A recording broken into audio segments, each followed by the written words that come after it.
चलो, तो अपन बात कर रहे थे बेटा कि अपन को ऑडिट में आंसर्स कैसे लिखना है। तो भाई यदि केस स्टडी पूछी जाती है, यदि केस स्टडी पूछी जाती है तो आपको आंसर कैसे लिखना है। सबसे पहले पैराग्राफ 1, पैराग्राफ 2, पैराग्राफ 3, 3 पैराग्राफ में अपना आंसर होगा। पहला पार्ट क्या होगा बेटा, as per the requirement of the standard. जैसे आप लिखते थे लॉ में, क्या लिखते थे, as per the provisions of section 128 ऑफ कंपनी एक्ट 2013। तो यहां कंपनी एक्ट 2013 जैसा तो कुछ है नहीं, बस प्रोविजंस की जगह क्या वर्ड लिखा जाता है, requirement. So as per the requirement of, जो भी ऐसे होगा वो आ जाएगा। ये ऐसे का नंबर है, ये ऐसे का नाम है। आप चाहो तो केवल नंबर भी लिख सकते हो यदि आपको नाम याद नहीं है तो। लेकिन जो लोग बहुत अच्छा स्कोर करना चाहते हैं, आप किसी भी टॉपर की मार्कशीट देखोगे या उनका इंटरव्यू सुनोगे तो उन्होंने हमेशा ये पूरा लिखते हैं बेटा। और ये कोई बड़ी बात नहीं है, बहुत आसानी से याद हो सकता है, मतलब ऑनेस्टली कोई बड़ी बात नहीं है। एक और बात, आप हर जगह ये भी नहीं लिख सकते, उसके पीछे कारण है कि ऑडिट में ऐसे इसके अलावा और भी बहुत कुछ है। तो अगर मान लो कोई क्वेश्चन किसी ऐसे से जुड़ा हुआ है तो आप क्या लिख दोगे, as per the requirement of ऐसे। पर यदि वो जनरल क्वेश्चन है, for example inherent limitation of audit पे क्वेश्चन आया, या मान लो स्कोप ऑफ ऑडिट पे क्वेश्चन आया, तो उसमें क्या लिखोगे तुम, as per the requirement of कौन से स्टैंडर्ड का, किसी स्टैंडर्ड का नहीं है, तो जनरल कंटेंट है, समझ रहे हो ना। तो तुम ये भी नहीं कर पाओगे। फिर तुम्हें बस क्या लिखना है, सीधा कॉन्सेप्ट शुरू करोगे, सीधा कॉन्सेप्ट शुरू करोगे कि स्कोप ऑफ ऑडिट में ये चीजें इंक्लूड होती है या ये चीजें एक्सक्लूड होती है, ऐसे करके आपको पूरा बताना पड़ेगा। आप ये भी लिख नहीं पाओगे। क्या ये बात समझ में आई? इसका मतलब क्या पैरा 1 हमेशा काम कर पाएगा? नहीं कर पाएगा। फिर जो भी कॉन्सेप्ट होगा आपको वो लिखना पड़ेगा। एग्जाम्पल क्या दिया मैंने, मान लो इनहेरेंट लिमिटेशन का क्वेश्चन है तो क्या लिखोगे, कुछ भी नहीं, आप सीधे लिखोगे कि यार auditor cannot provide absolute assurance due to some inherent limitations of audit like, या फॉर एग्जांपल, और वो इनहेरेंट लिमिटेशन लिखना चालू करोगे तो वो कॉन्सेप्ट हो जाएगा। तो पहला पैराग्राफ या तो क्या होगा, as per the requirement of ऐसे, या फिर वो जो भी कॉन्सेप्ट से जुड़ा हुआ क्वेश्चन है वो कॉन्सेप्ट आपको एक्सप्लेन करना होगा। आपको जो भी डाउट हो आप पूछ लेना बेटा यहीं पर, है ना, क्योंकि ये डाउट आखिरी तक चलते रहते हैं। आपके मन में जो सवाल है आप पूछो, अलग से ये लेक्चर इसी काम के लिए लगाया गया है। दूसरा क्या होगा बेटा, इन दी गिवन केस, क्या हमें अलग से रीनेम करना है, अलग से हेडिंग डाल दी, जैसे होता है ना कि आप, मुझे नहीं पता, शायद आप लॉ में ऐसा करते हो कि पहले आप हेडिंग डालते हो प्रोविजन, फिर लिखते हो प्रोविजन, फिर लिखते हो फैक्ट ऑफ द केस, फिर नीचे वो डिस्क्राइब करते हो। यहां पर ऐसा करने की आवश्यकता नहीं है। इसका मतलब आपको कोई हेडिंग बनाने की जरूरत है क्या? नहीं, बस आपको पैराग्राफ चेंज करना है, समझ गए ना। सो जो फैक्ट ऑफ द केस है ये लिखने की जरूरत नहीं है, आपको सीधे कैसे शुरू करना है, इन दी गिवन केस। चाहो तो एक लाइन आप छोड़ सकते हो, कॉन्सेप्ट समझाया, फिर एक लाइन छोड़ी, अगला paragraph in the given case क्या हुआ है वो पूरा एक्सप्लेन कर दो, और फाइनली क्या है बेटा, कंक्लूजन। तो आप देयरफॉर, हेंस, जो भी वर्ड आप शुरुआत में लिखते हो उसको करके कर दो। ये सब आपको बताने की जरूरत नहीं है, मतलब ऐसे अलग अलग हेडिंग फिर पैराग्राफ ऐसा करने की जरूरत नहीं है, सीधे 3 पैराग्राफ में आंसर हो जाएगा, समझे। एक और इंटरेस्टिंग बात, आपको ऑडिट के पूरे जितने ज्यादा हो सकेंगे मैं आंसर पढ़ाऊंगा, वो लोग इस फॉर्मेट को भी फॉलो नहीं करते। सर कौन सा फॉर्मेट फॉलो करते? कोई फॉर्मेट फॉलो नहीं करते। आपको कितने सारे ऐसे क्वेश्चन दिखा दूंगा जिनमें इन द गिवन केस ही नहीं है। ऐसे क्वेश्चन भी दिखा दूंगा जिसमें कंक्लूजन ही पहले लिख दिया, फिर बाद में रिक्वायरमेंट चली आ रही है। तो सर कोई फॉर्मेट नहीं रहेगा तो कई बार अपन को सोचना पड़ेगा एग्जाम में कि कहां से शुरू करें, कैसे शुरू करें। इससे बेहतर कोई एक बेहतर सिस्टम को फॉलो करते हैं यार। अगर आपने सिस्टम को फॉलो नहीं करा तो भी कोई लॉस है क्या? नहीं है। इसका मतलब ये तो क्लियर है कि अपन कैसे भी लिखेंगे चल जाएगा, वो लोग भी यही कर रहे हैं। एक और बात, हमेशा इसमें टाइम बचाना है बेटा। सबसे ज्यादा टाइम कहां बचाना है? तो मान लो आपके पास टाइम कम है और आपको एक आंसर लिखना है 5 नंबर का, तो अगर कुछ छोड़ सकते हैं तो वो क्या छोड़ेंगे? इसको जितनी कम लाइन में आप समेट सको उतनी कम लाइन में लिखना है। क्यों बेटा? सोचो अगर कोई केवल ये लिख के आए, इसका कुछ भी मिलेगा क्या? नंबर काय के मिल रहे हैं सबसे ज्यादा? 1 नंबर काय का मिल रहा है? ये इन द गिवन केस नहीं होगा। मान लो किसी ने इन द गिवन केस नहीं लिखा तो आधा 1 नंबर कटेगा, पर केवल इन द गिवन केस लिखा है तो कुछ मिलेगा? नहीं मिलेगा। तो सबसे ज्यादा जो कम प्रायोरिटी वाला पैराग्राफ है वो कौन सा है? इन द गिवन केस वाला। तो यहां पर आपको ज्यादा समय वेस्ट नहीं करना है, 4 लाइन 5 लाइन जितनी भी क्वेश्चन है उसको 2 लाइन में कंसाइज करके और फिर वहां पे आपको छाप देना है। क्या ये बात क्लियर है? एक और बात, जो लोग लेट आए ध्यान देना बेटा, ये सब भी कब करना पड़ता है ऑडिट में? जब सच्ची में केस स्टडी पूछी जाती है। यदि सच्ची में केस स्टडी पूछी जाती है, क्योंकि ऑडिट में केस स्टडी 20% ही पूछी जा रही है। आप कोई भी पेपर उठा लो, आपको 80% क्वेश्चन, बड़े बड़े क्वेश्चन मिलेंगे, लेकिन क्वेश्चन में जो रिक्वायरमेंट है वो डायरेक्ट ही होती है। समझ गए? ओके। फिर क्या लिखा है? Most of the questions in audit are lengthy but are direct question. तुम्हें ऐसा लगाएंगे, वो तुम्हें ऐसा फील कराएंगे कि यार इतना बड़ा क्वेश्चन है, क्योंकि पेपर बड़ा आता है थोड़ा सा, हर क्वेश्चन को तो पढ़ के रहेगी, कोई बड़ी केस स्टडी होगी, पर हकीकत में ऐसा होता नहीं है। वो सब क्या होते हैं? डायरेक्ट क्वेश्चन होते हैं। इसलिए इस फॉर्मेट की जो रिक्वायरमेंट जो मैंने ऊपर बताया है बहुत कम है। समझ गए ना? इसका मतलब सीधी सादी बात कहूं, आपको कॉन्सेप्ट आता है ना, तो आपको 70 नंबर आ जाएंगे। कितने बोल रहा हूं? 70 मार्क्स आ जाएंगे यदि आपको सब आता है तो। ये फॉर्मेट आपको नहीं भी पता तो भी कोई खास फर्क पड़ता नहीं है।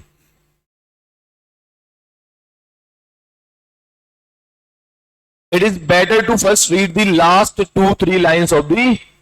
ये हैबिट डेवलप करना है बेटा हम सबको। कौन सी हैबिट बेटा? आपको हर एक क्वेश्चन में सबसे लास्ट की 3 लाइन पहले ही पढ़ लेना है। एग्जाम में मैंने आपको बताया था ना, सीए फाइनल में एक अभी बीच में एक 2 अटेम्प्ट पहले 44 पेज का पेपर आया था। कितने पेज का यार? अगर कोई ढंग से पढ़ने बैठ जाए, आप खुद बताओ, पहली बार कोई 44 पेज आपको पढ़ना है, कितना टाइम लगेगा? कम से कम 45 मिनट तो लगेंगे एक पेज को पढ़ने में। अगर कोई कितना भी फास्ट रीडर होगा, 1 मिनट नहीं लगे, 1 मिनट से भी कम में पढ़ लोगे आप एक पेज, जो पहली बार पढ़ रहे हो आप, सारी केस स्टडी नहीं है। मेरे हिसाब से कम 1 घंटा 15 मिनट चाहिए रीडिंग करने के लिए, बोल रहा हूं रीडिंग करने के लिए। तो पेपर कब करेंगे? तो समझदार व्यक्ति क्या करेगा? कहानियों से बचेगा, सीधे कहां जाएगा? कहां जाएगा बेटा? लास्ट। यहां पर क्वेश्चन की रिक्वायर, और ऑडिट में तो स्पेशल है बेटा ये। आप आखिरी की 3 लाइन पढ़ लो, आपको क्वेश्चन पढ़ने की जरूरत ही नहीं पड़ी। इनफैक्ट बेटा ऑडिट में एमसीक्यूज आते हैं, तो एमसीक्यूज आते हैं तो पहले 20 लाइन की केस स्टडी होगी और फिर एमसीक्यूज होंगे। अब तक जितने भी पेपर मैंने देखे हैं तो 80% टाइम ऐसा हुआ कि मैंने वो केस स्टडी पढ़ी नहीं, सीधा एमसीक्यू पर आंसर दे दिया। मतलब केस स्टडी पढ़ी ही नहीं। पहले 15-20 लाइन की केस स्टडी, फिर उस पे मान लो 4 एमसीक्यू, तो 1 2 3 4 1 की 2 लाइन पढ़ी, उसके 4 ऑप्शन पढ़े, उसी में समझ में आ गया कि आंसर क्या है। मतलब कोई भी बच्चा पढ़ेगा तो 80% टाइम की स्टडी पढ़ने की जरूरत नहीं पड़ती। अब होता क्या है, कुछ लोग क्या करेंगे, कुछ लोग क्या, अधिकतर लोग क्या करेंगे, अच्छा एमसीक्यू करना है, चलो पहले केस स्टडी पढ़ते हैं।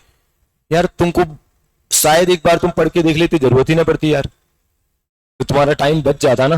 कितने लोगों के पेपर इसमें खराब हो गए, सर हम केस स्टडी पढ़ते रहे, बाद में पता चला कि जरूरत ही नहीं थी। तो आप पहले से तैयार रहोगे तो वो गलतियों से बच जाओगे। तो चाहे एमसीक्यू वाली केस स्टडी हो, चाहे वो डिस्क्रिप्टिव वाली केस स्टडी हो, हमें पहले क्या करना है, जानने की कोशिश करना है कि एग्जैक्टली इनको पूछना क्या है। ठीक है ना? तो इसलिए क्या पढ़ना है बेटा, अभी जैसे आपने चैप्टर 1 में भी देखी, क्वेश्चन बड़ी बड़ी है ना, लेकिन आप आखिरी की 2-3 लाइन देखना, वहां पर साफ साफ लिखा रहता है कि उनको चाहिए क्या। जैसे ऑब्जेक्टिव्स वाली क्वेश्चन करी थी, लिखा रहता था राइट द ऑब्जेक्टिव्स, लिखा रहता था ना। ओके, तो इससे क्या होगा बेटा, आपका समय भी बचेगा और आप कंफ्यूजन से भी बच जाओगे। सबसे बड़ी बात, कई बार ना वो आपको भटकाने की कोशिश करेगा, तो सबसे बच जाओगे यदि आप रिक्वायरमेंट पढ़ लोगे तो। फिर क्या लिखा है, हाँ ये लाइन बहुत काम की, cut all the direct question with a pencil so that we will be able to manage case study question smoothly, which really provides some additional learning. आप जब कंपाइलर से पढ़ाई करेंगे, आप जब कंपाइलर से पढ़ाई करेंगे तो आपको कुछ ऐसे क्वेश्चन दिखाई देंगे। क्या लिखा है, बेनिफिट्स ऑफ ऑडिट बताना है। तो मेरा ये मानना है कि पेंसिल उठाओ, पेंसिल उठाओ और क्या करो, ऐसे क्वेश्चंस को कट कर दो। बताओ क्यों? पढ़ तो ली कॉपी, इसमें एडिशनल क्या है, जो कॉपी में लिखा है वही तो लिखा है। तो इस कंपाइलर को मतलब डुप्लीकेशन क्यों करना है अपन को, क्यों इसको बड़ा बनाना है। अगर कोई इंसान एग्जाम के पहले कंपाइलर देखना चाहता है, अगर उसको सारे क्वेश्चन पढ़ने पड़े तो क्या वो सारे 400 पेज देख सकता है। लेकिन अगर वो ऐसा कर दे तो कॉपी मेरी हो गई है, अब ये तो सीधा सीधा पूछा एडवांटेज, मतलब कुछ भी एडिशनल मिल रहा है क्या, तो इसको हम क्या कर देंगे, पेंसिल से कट कर देंगे। कि इसको दोबारा देखने की आवश्यकता नहीं है।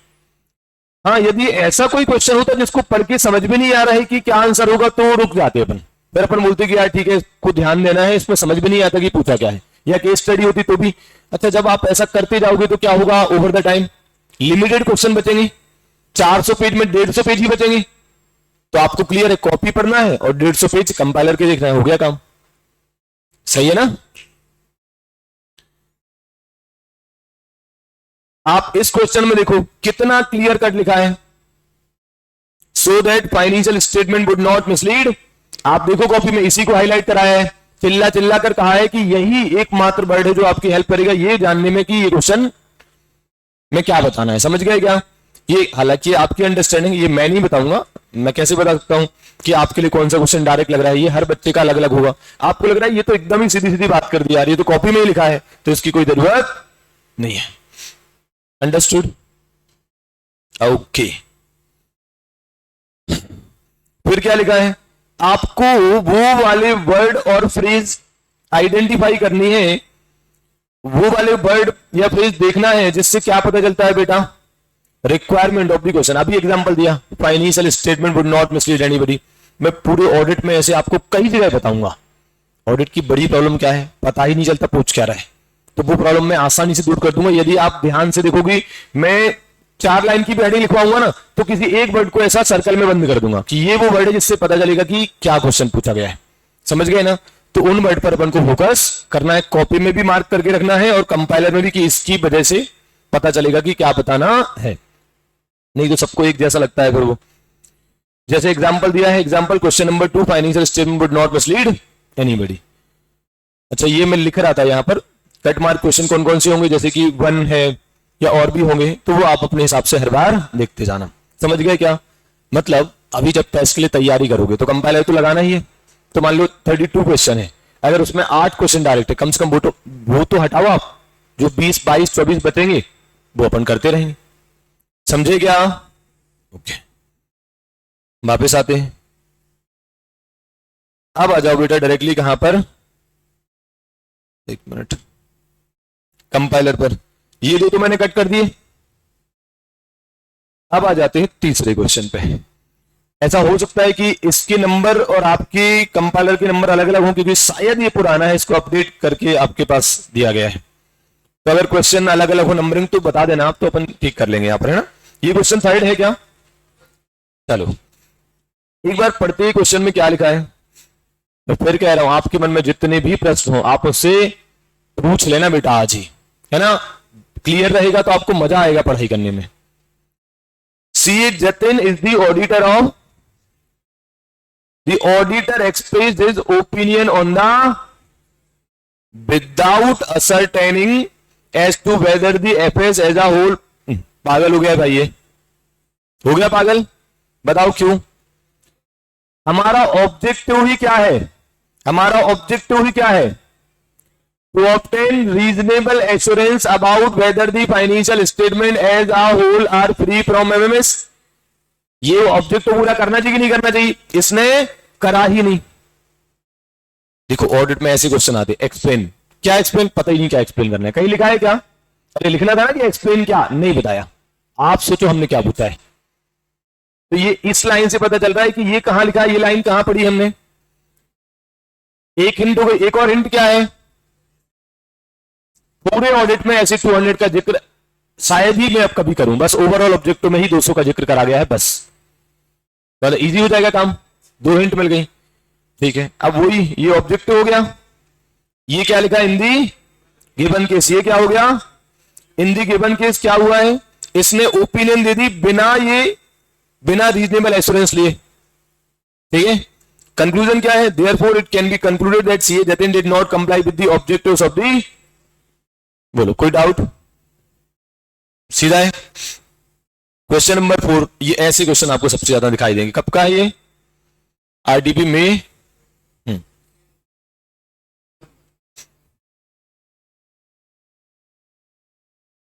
हाँ, फिर यही ऑप्शन है कि अगर टाइम कम है और कुछ छोड़ना है तो क्या छोड़ो, इन द गिवन केस। क्योंकि देखो बेटा, अगर तुमने मेन प्रोविजन हटा दिया तो भी गए काम से, कंक्लूजन नहीं लिखा तो 1 नंबर कटना ही है।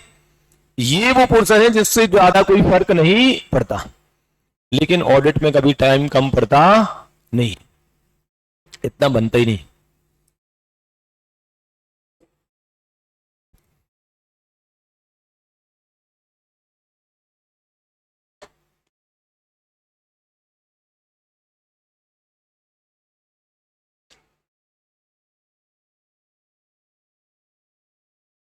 इसका रिमोट कहाँ है यार, क्या रखें क्या रिमोट? तो सुनो ना बेटा, मैं एक बात और कह रहा हूं कि ऑडिट, ये तो मैंने मजाक में बोला पर ये सच है कि ऑडिट अगर कोई पढ़ के गया है ना तो उसको टाइम कम पड़ ही नहीं सकता। एक ही रिमोट इससे दिखते हैं, ये इसी का है कि क्या है?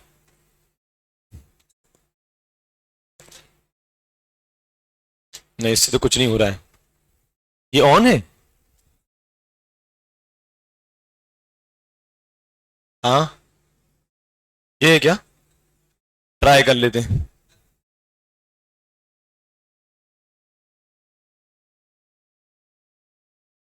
हुआ कुछ?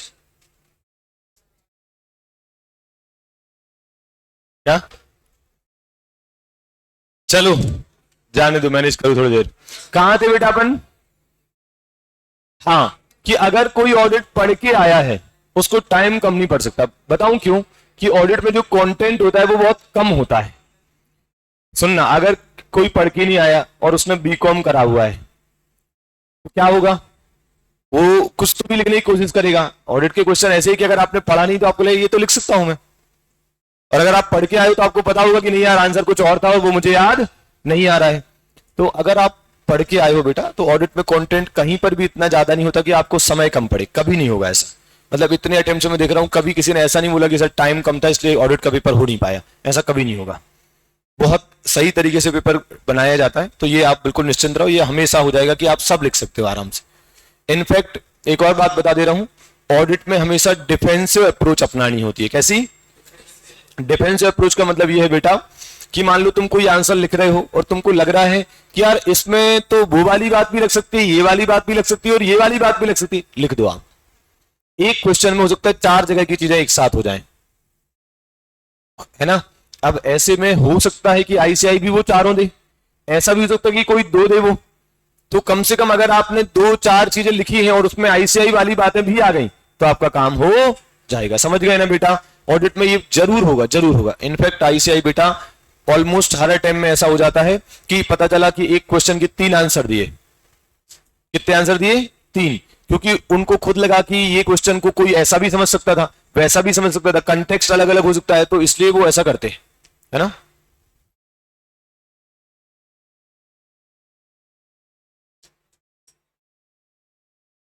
क्या क्या? थोड़ा लाउड बोलो बेटा। हाँ,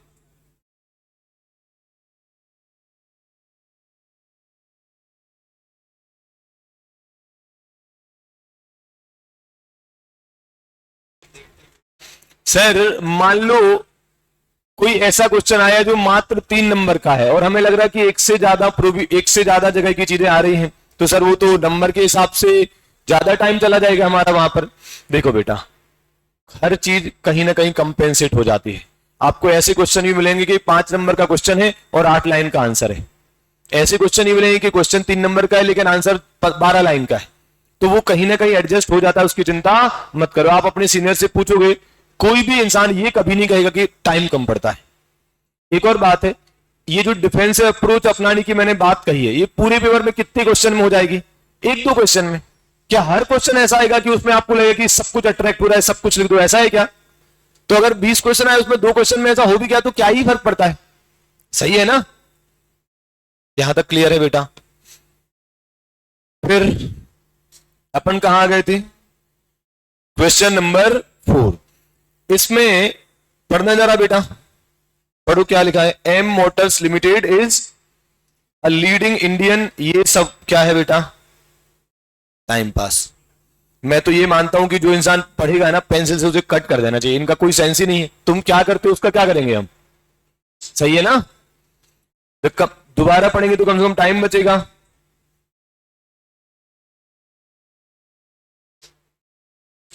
ऐसे क्वेश्चन बड़े होते हैं। कोई रेलिवेंस है इसका? फिर क्या लिखा है, हाँ यहां से क्वेश्चन शुरू होता है। जे एंड के आर न्यूली अपॉइंटेड ऑडिट, मतलब कौन है ये आर्टिकल्स, अभी अभी आए हैं। और ये क्या है, एंगेजमेंट टीम का हिस्सा। एंगेजमेंट टीम कौन होती है? मैं ऑडिट करने जा रहा हूं, मैं ऑडिट करने जा रहा हूं, तो मेरे नाम पे ऑडिट आया है। किसके नाम पे ऑडिट आया है? मेरे नाम पे। मतलब सपोज हम 3 पार्टनर है, तो किसी एक के नाम पर ऑडिट आता है, तो मान लो मेरे नाम पे ऑडिट आया है, मुझे उस ऑडिट रिपोर्ट पे सील साइन लगानी है, राइट बेटा? एक्चुअली क्या है, मैं डिटेल में नहीं बोल रहा हूं, शॉर्ट में बोल रहा हूं कि एक इंसान 20 ऑडिट ही कर सकता है एक साल में। सर ऐसे तो वो गरीब रह जाएगा, इसमें कुछ बड़ी कंपनी ही शामिल होती, छोटी कंपनी शामिल नहीं होती है। तो मान लो एक पार्टनर 20 ही ऑडिट कर सकता है, हम 3 पार्टनर हैं, तो हमारी फर्म कितने ऑडिट कर सकती है? 60। सही है क्या? तो ये डिसाइड कैसे होगा कि किसने कितने ऑडिट करे? मैं 20 पे सील साइन लगा सकता हूं, दूसरा भी मैक्सिमम 20 पे सील साइन लगा सकता है। तो मान लो दूसरे पार्टनर ऑलरेडी 20 ऑडिट रिपोर्ट पे सील साइन लगा चुका है, क्या 21वां ऑडिट वो कर सकता है? अब वो किसके नाम पर जाएंगे? ठीक है, तो अब इसको और आगे बढ़ाता हूं। तो कोई कंपनी का ऑडिट आया और हमारे दोनों पार्टनर की लिमिट पूरी हो गई 20-20 की, मेरी अभी 17 हुई, तो 3 ऑडिट मेरे नाम पे बचे हैं, तो वो ऑडिट आएगा किसके नाम पर? मेरे नाम पर। उस पर सील साइन किसके लगेंगे? मेरे। उस ऑडिट को लीड कौन करेगा? मैं कहलाऊंगा एंगेजमेंट पार्टनर। कौन हूं मैं? एंगेजमेंट पार्टनर मतलब person who leads the engagement, जो उस एंगेजमेंट को लीड करने वाला है वो कौन होता है? Engagement partner. और जो मेरे साथ लोग जाएंगे ऑडिट करने के लिए वो कौन है? Engagement team. सो ईपी और ईटी, ईपी और ईटी। ईपी कौन है? एंगेजमेंट पार्टनर मतलब जो लीड कर रहा है उस ऑडिट को, जो लीड कर रहा है उस ऑडिट को। और एंगेजमेंट टीम मतलब जो मेरे साथ लोग जाएंगे काम करने, वो सब मिलाकर क्या कहलाएंगे? Overall engagement team. ठीक है, तो यहां पर क्या हुआ है बेटा? एंगेजमेंट टीम का हिस्सा है वो 2 नए असिस्टेंट। अब उनके दिमाग में क्या आया है? वो लोग कंफ्यूज हो रहे हैं किस चीज को लेकर कि ऑडिट में करना क्या है, क्या अचीव करना है। उन्होंने क्या दिमाग लगाया, उनको क्या लग रहा है? दे परसीव ऑडिट एज आ, उनके मन में यह आ रहा है कि ऑडिट क्या है? गारंटी। गारंटी मतलब एब्सोल्यूट एश्योरेंस। जवाब क्या होगा? नहीं, रीजनेबल एश्योरेंस। अगर आगे क्वेश्चन ना लिखा होता, क्वेश्चन यही खत्म हो जाता, तो भी हमें आंसर में क्या लिखने थे? ऑब्जेक्टिव्स ऑफ, सही है ना? अरे ऑब्जेक्टिव्स में तो लिखवाया था कि रीजनेबल एश्योरेंस मतलब एब्सोल्यूट नहीं होता है, गारंटी नहीं होता, लिखवाया था ना। मैं इसे इसलिए बता रहा हूं बेटा, आज क्लियरली लिखा है, हो सकता है कल क्लियरली आगे ना लिखे, तो कैसे समझना है वो बताने की कोशिश कर रहा हूं। Do you agree with the perception? क्या अपन उनके परसेप्शन से अग्री है? नहीं। ये कहां जाएगा? कंक्लूजन में जाएगा। ठीक है, क्या बताना है? अरे वाह, साफ साफ लिख भी दिया, तो जो पूछा था वो बता दिया। ठीक है, एनालिसिस क्या करना है हमें? अच्छा मैंने बताया क्या करा है, इन आंसर्स को अपडेट करा है। आपकी बुक में बहुत सारी चीजें नहीं लिखी होंगी, जैसे हो सकता है कि ऐसा ये कुछ लिखा ही ना हो, ये मैंने जोड़ा हो। लिखा है कि आंसर के ऊपर ऐसा कुछ, ये क्यों लिखा है मैंने? आपको समझाने के लिए। एनालिसिस हमेशा कैसा करना है बेटा? शॉर्ट में 2-3 लाइनें आप लिख देना, जैसे कि क्या क्या बता दोगे कि रीजनेबल मतलब क्या होता है? ये एब्सोल्यूट से अलग होता है। अब देखो ये लोग रिपीट करते इसलिए आंसर बड़ा हो जाता है। ये तो इसमें क्या नया लिखा बताना जरा। ये तो वही लाइन छाप दी ऊपर की उठा के, फिर से लिखा है ना वही, कभी टाइम पास करते हैं यार। और ये गारंटी नहीं होता है, ये सब बता देना आप, ठीक है बेटा? तो ये इन शॉर्ट लिखना है। फिर फैक्ट ऑफ द केस, ये भी शायद आपकी उसमें लिखा नहीं होगा, मैंने लिख भी दिया रिटर्न बाय मी। इन पगलों का कोई भरोसे नहीं है, कभी फैक्ट ऑफ द केस लिखेंगे, कभी नहीं लिखेंगे। हमने क्या नियम बनाना है? लिखना है। तो आप लोग कंफ्यूज पता है इसलिए होते हो, क्योंकि आपको कभी कुछ दिखता है, कभी कुछ नहीं दिख रहा होगा। आपने तभी तो मुझसे पूछा कि सर ये लिखते कैसे। तो अभी मैंने फैक्ट ऑफ द केस उठा लिया, कैसे लिखा है मैंने देखना जरा। कि 2 लोग हैं जो नए नए आए हैं, एंगेजमेंट टीम का हिस्सा हैं, और वो लोग कंफ्यूज हैं, और वो क्या सोच रहे हैं कि ऑडिट को वो गारंटी जैसे कंसिडर कर रहे हैं। कंक्लूजन क्या है? उनकी जो परसेप्शन है वो क्या है? प्रॉपर ऑडिट का मतलब क्या नहीं होता है? गारंटी देना नहीं होता है। समझ गए क्या? कोई डाउट किसी को? बोलो। 5वां क्वेश्चन पढ़ो आप, इसको भी पूरा आंसर चेंज करा है मैंने, आपके इसमें केवल इतना लिखा होगा।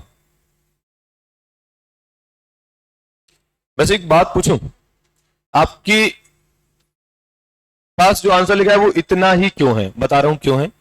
इस आंसर के पीछे कुछ लिखा है TYU1। हाँ, तो इन पगलों ने क्या करा कि मॉड्यूल के अंदर जितनी भी केस स्टडी दी उनके आंसर पता है कितनी लाइन में दिए? 2 लाइन में। मतलब उन्होंने केवल क्या लिखा है? कंक्लूजन। क्या एग्जाम में केवल कंक्लूजन लिखना पड़ता है? तो केस स्टडी तो बहुत अच्छी बना दी इन लोगों ने, लेकिन क्या नहीं करा? आंसर नहीं लिखा, केवल क्या लिखा है? कंक्लूजन। तो कंक्लूजन तो बेटा मैंने पूरा आंसर यहां डाल दिया। आंसर में आना क्या था? ऑब्जेक्टिव्स वो लिख दिए, फैक्ट ऑफ द केस लिख दिया, और कंक्लूजन ये आ गया जो आपके पास ऑलरेडी लिखा हुआ है। ये फाइल मैं आपके साथ शेयर कर दूंगा। आपके लिए मैं एक कोशिश और करूंगा, जब तक मैं शायद नहीं कर रहा था, कि जो बाकी के चैप्टर्स हैं मैं उनके आंसर्स भी अपडेट करूंगा। तो आपके पास तो जो कंपाइलर है वो तो है ही, पर आपको ये दिक्कत ना हो कि लिखते कैसे, इसलिए मैं 2-4 चैप्टर के और अपडेट करके दे दूंगा। तो आपको धीरे धीरे फ्लो बन जाएगा कि यार आंसर लिखते कैसे हैं। समझ गए क्या? ठीक है, अब मैं और आगे इस पर कोई बात नहीं कर रहा हूं। अब तो एक काम कर लेते हैं। देखो ये सब जगह दिख रहा है आपको, सब जगह मैंने आंसर राइट दी concept related to case study, फिर ये क्या है? Fact of the case, conclusion. ये क्या हाईलाइट करा है कि आपको लास्ट की 2-3 लाइन पढ़ना, उससे पता चल जाता है। ये पूरा जहां जहां जो जो अपडेट करना था सब मैंने कर दिया है। अब सीधा मैं आपसे बात कर रहा हूं, आप बताओ आपको कुछ पूछना है क्या? पहली बात, क्या कोई ऐसा क्वेश्चन मिला था कंपाइलर में जिसमें आपको डाउट आया था? वो डिस्कस कर लेते हैं। राइटिंग पैटर्न आपको समझ में आ गया होगा, ठीक है? 23, ठीक है। अच्छा देखो, ये ग्रीन पेन से क्या लिखा है? This para is not written in R. आप पूरा मॉड्यूल सर्च कर लो, ऐसा कहीं लिखा ही तो मैं कहां से सिखा दूं तुमको? ये पैराग्राफ भी कहीं लिखा ही नहीं है। तो इसका मतलब आपको जो लगेगा ना कभी कभी कि यार ये मिल क्यों नहीं रहा है, तो कुछ लाइनें वहीं पहली बार आएंगी। तो हर बार कुछ ना कुछ 2-4 लाइनें पहली बार आएंगी, तो अपन क्या करेंगे उसका? हाँ, एक काम कर सकते हैं कि जब अपन कंपाइलर पढ़ रहे तो इनको पढ़ के और समझ लेंगे, और अपन भी इनको लिख दिया करेंगे। समझ गए ना बेटा? हाँ, अब बताओ कौन से क्वेश्चन में डाउट है? ये जहां जहां पर भी लिखे ना ये ग्रीन पेन से, ये सब मैंने जोड़ दिया है कि आपको ऐसे आंसर लिखना है। आप चाहो तो एक काम कर सकते हो कि जो मैं होमवर्क देता हूं ना, तो आप होमवर्क के लिए एक अलग से कॉपी बना लो, और जो भी आंसर देखो कहीं ना कहीं तो लिख ही रहे हो, तो आप प्रॉपर फॉर्मेट में लिखो। प्रॉपर फॉर्मेट सर हमें कैसे समझ में आएगा? मैंने अपडेट कर दिया है, तो ये वाली फाइल से तुम इसके हिसाब से आंसर लिखना, ठीक है ना? चलो 23, ये क्या करा? ये रेड पेन से इसलिए मार्क करा, ये आंसर मुझे बिल्कुल भी पसंद नहीं आया। इन्होंने पूछा क्या था? बोले एसेज और एसआरईज में अंतर बताना था, काइंड ऑफ। तो मैंने आंसर में क्या लिख दिया है? How the answer should have been written, कैसे लिखा जाना चाहिए। It is better to write this in the tabular format as we have written in our notebook और ICI module. In that table also mention when to apply SAs and when to apply. याद है आपको audit और review में क्या अंतर होता है?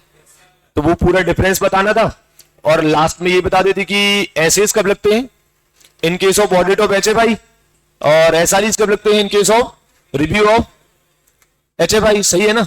बहुत सिस्टमेटिक आंसर हो जाता है। जैसा इन्होंने लिखा है आपको लगेगा कि क्या ही लिख रहे हैं यार, ऐसा तुम कभी लिख ही नहीं पाओगे, क्योंकि बहुत अलग तरीके से लिखा है। लिखा वही है सब कुछ, पैराग्राफ में लिखा है, कहीं कुछ लिख दिया कहीं कुछ लिख दिया, बहुत अनसिस्टमेटिक आंसर है। तो मैंने पूरा ही अपडेट कर दिया। ये क्या लिखा है?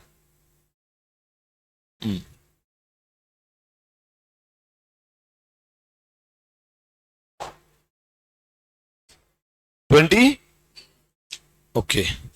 चलो भाई पढ़ो सारे बच्चे, क्वेश्चन पढ़ो ना, बोलो भाई, बोल के पढ़ना है।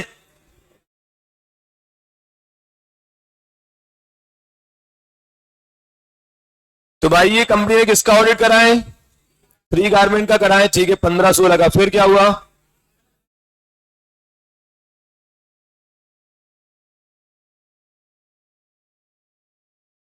ओ, तो ऑडिट हो गया, कोई फ्रॉड नहीं मिला, ऑडिट के बाद फ्रॉड मिला। ठीक है, क्या करें? मैनेजमेंट ने क्या एलिगेशंस लगाए हैं, क्या आरोप लगाए हैं कि ये किसकी गलती है? तो ये क्लियर कट केस काय का हो गया है कि बच्चा एग्जाम में फेल हो गया है। ठीक है, तो दुनिया वालों ने ये एलिगेशंस लगाए कि ये बच्चा ने पढ़ाई नहीं करी होगी, इस बच्चे ने लापरवाही करी होगी, इसलिए फेल हो गया। सही है? अब वो बच्चे को जवाब देना है कि वो फेल लापरवाही की वजह से हुआ है या नहीं आता था। भाई ऐसा थोड़ी कि जो फेल हो रहा है उसकी गलती है, उसने पढ़ाई नहीं करी, ऐसा है क्या? सच में जरूरी कि जो फेल हुआ उसने पढ़ाई नहीं करी, ऐसा है क्या? नहीं ना। यही ऑडिटर का है। अब कोई कठिन लगा, बिना पढ़े आंसर बताओ क्या होना चाहिए। नहीं, पहले एक कंक्लूजन दो ना एक लाइन में। सर, ऑडिट के बाद फ्रॉड मिलना, इसका यह मतलब नहीं कि ऑडिटर की गलती थी। मैं ये भी नहीं कह रहा कि गलती नहीं थी, पर इसका केवल यह मतलब नहीं कि ऑडिटर की गलती थी। बच्चे के फेल होने का केवल यह मतलब नहीं है कि बच्चे ने पढ़ाई नहीं की। ये हो सकता है कि उसने पढ़ाई ना की हो, पर क्या केवल यही मतलब है कि पक्का उसने पढ़ाई नहीं करी होगी? ऐसा है क्या? सही है? तो कोई मुझे बताए, वो बच्चा कैसे प्रूव करेगा कि उसकी गलती नहीं है? अपनी मेहनत दिखाकर। मेहनत कैसे दिखाएगा? अपने डॉक्यूमेंट दिखाकर, अपनी नोटबुक दिखाकर, अपनी बुक्स दिखाकर, अपने दोस्तों से बात करवा कर कि मम्मा देखो इन लोगों से बात करो, ये लोग बताएंगे आपको मैंने कितनी पढ़ाई करी। सही है क्या? ऑडिटर क्या करेगा? ऑडिटर भी अपनी मेहनत दिखाएगा। मेहनत कहां दिखाएगा? फाइल में। देखो ये इतनी मोटी मोटी फाइल बनाई है मैंने सर, इतनी सारी, ये क्या है? ये मेहनत ही तो है मेरी। इतनी सारी टीम लगी थी, हमने प्लानिंग करी थी, ये करा था वो करा था, उसके बाद तो मानोगे। करके देखते हैं, पढ़ो जरा क्या लिखा। बिकॉज ऑफ दी भाई इनहेरेंट लिमिटेशन होती है ऑडिट की, इसलिए ये रिस्क तो हमेशा रहेगी ही। कौन सी रिस्क? कि कुछ मटेरियल में से स्टेटमेंट हो सकता है ना मिले, भले ही हम कितनी भी अच्छे से ऑडिट को प्लान कर लें और परफॉर्म कर लें। सर सीए लाइन है, कितनी भी अच्छे से प्लान करें पढ़ाई को, पर फेल होने की रिस्क तो थोड़ी सी रहेगी ही, क्योंकि 100 में से 90 पास होना है, सॉरी 10 पास होना है, 90 फेल होना है, तो ये रिस्क तो रहेगी। कितनी भी अच्छे से पढ़ाई कर लो, थोड़ी बहुत रिस्क तो रहेगी फेल होने की। सही है क्या? ये यहां पर लिखा है, क्योंकि क्या होती है बेटा?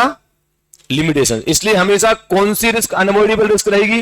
कुछ ना कुछ मिस स्टेटमेंट तो ऐसे होंगे ही जो शायद ना डिटेक्ट हो पाए, भले ही ऑडिट को कितने भी अच्छे से प्लान किया गया हो, परफॉर्म। ठीक है ना?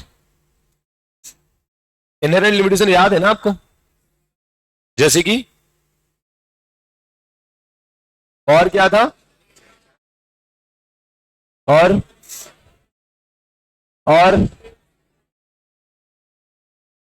और लास्ट। ठीक है, पहला पैराग्राफ समझ में आया? पहला पैराग्राफ। दूसरे में क्या लिखा है? सब्सिक्वेंट डिस्कवरी ऑफ एमएमएस, मतलब ऑडिट के बाद गलतियों का मिलना। ऑडिट के बाद गलतियों का मिलना, क्या इसका यह मतलब है कि ऑडिटर की साइड से गलती थी? बोलो, क्या इसका सिर्फ यही मतलब है? ऑडिट के बाद एमएमएस का मिलना, क्या इसका यह मतलब है कि ऑडिटर ने ऑडिट ढंग से नहीं करा? नहीं, इसका केवल ये मतलब नहीं। आप सीधा ये नहीं बोल सकते कि ऑडिटर का फेलियर है, ये नहीं है। ये फेलियर हो सकता है, पर क्या आप एकदम ऐसा फिक्स बोल सकते हो कि ऑडिटर का ही फेलियर है? ये नहीं है ना। और क्या लिखा है? However, the inherent limitation of an audit is not a for the auditor to be satisfied with the less than persuasive audit. कोई बताएगा इसका मतलब क्या है? हाँ, खड़े होकर बोलो।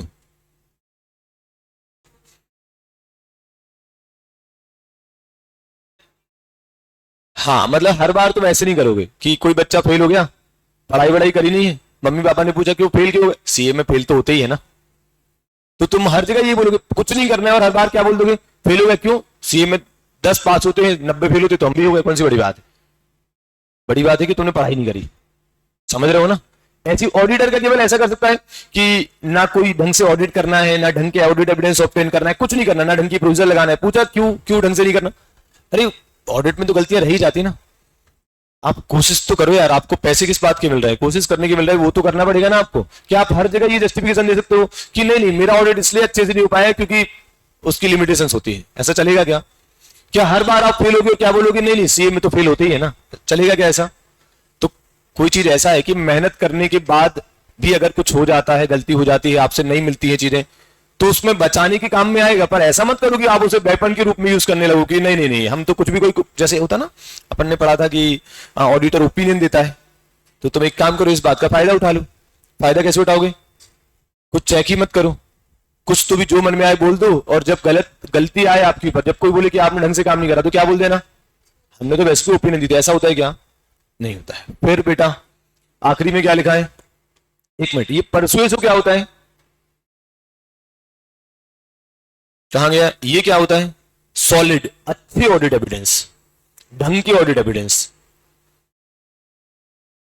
तो क्या आप ये बहाना मार सकते हो कि यार वो इनहेरेंट लिमिटेशन होती है, इसलिए हमने जो ऑडिट एविडेंस ऑब्टेन करे हैं वो कैसे हैं, लेस देन परसुएसिव, मतलब अच्छे नहीं है।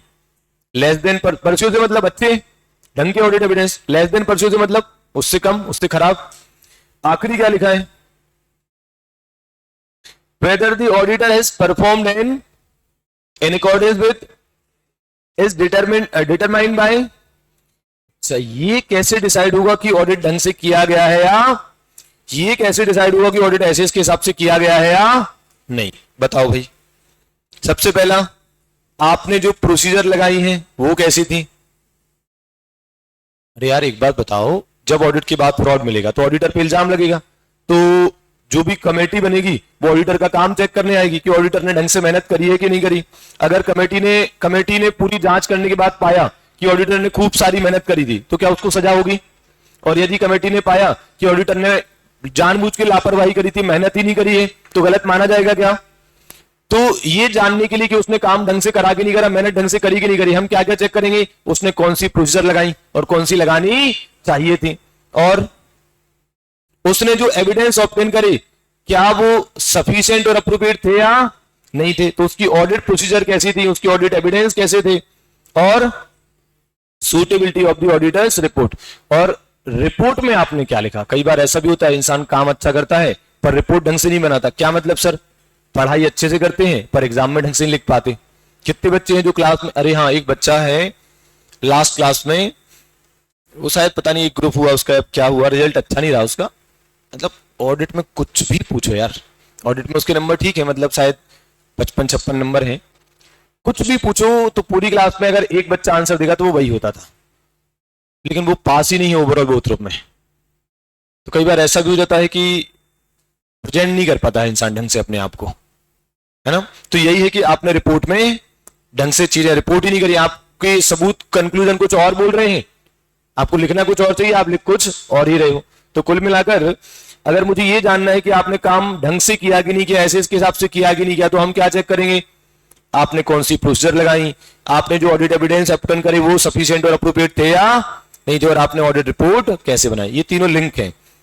ऑडिट प्रोसीजर की मदद से हम क्या करते हैं, एविडेंस ऑब्टेन करते हैं, एविडेंस की मदद से हम क्या बनाते हैं। तो ये तीनों चीजें आपकी चेक करी जाएंगी। ये क्वेश्चन एग्जाम, मतलब ये क्वेश्चन कहीं भी बुक में नहीं है, ना ही ऐसा कहीं पर कुछ लिखा है। ये क्वेश्चन केवल क्यों डाला है, क्योंकि ये मुझे अच्छा लगता है। मैं आपको ये सिखाना चाहता हूं कि अगर कभी ऐसा हो जाए कि ऑडिट के बाद गलतियां निकले, तो क्या सीए को या ऑडिटर को गलत माना जाएगा या नहीं माना जाएगा। तो जवाब ये है, शायद कभी ऐसी स्टडी बन जाए। हाँ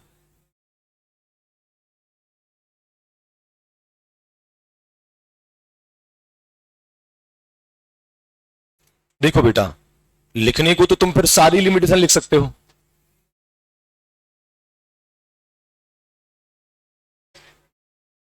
इसमें अच्छा, ये there were found material misstatement due to fraud in the, हाँ लिख सकते हो।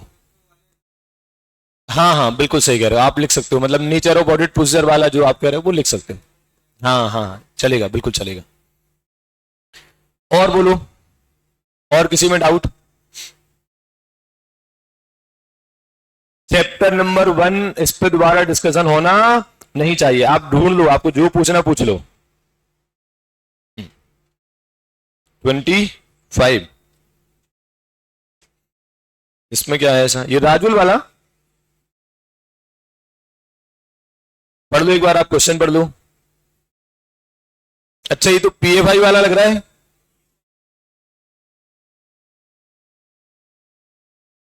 इसमें क्या हुआ है, कंपनी ने प्रोजेक्ट करा है कि 15% से रेवेन्यू बढ़ेगी और टोटल सेल्स हो जाएगी 75 करोड़ नए प्रोडक्ट के आने से। Mention the applicable engagement in quality control standard and the level of assurance.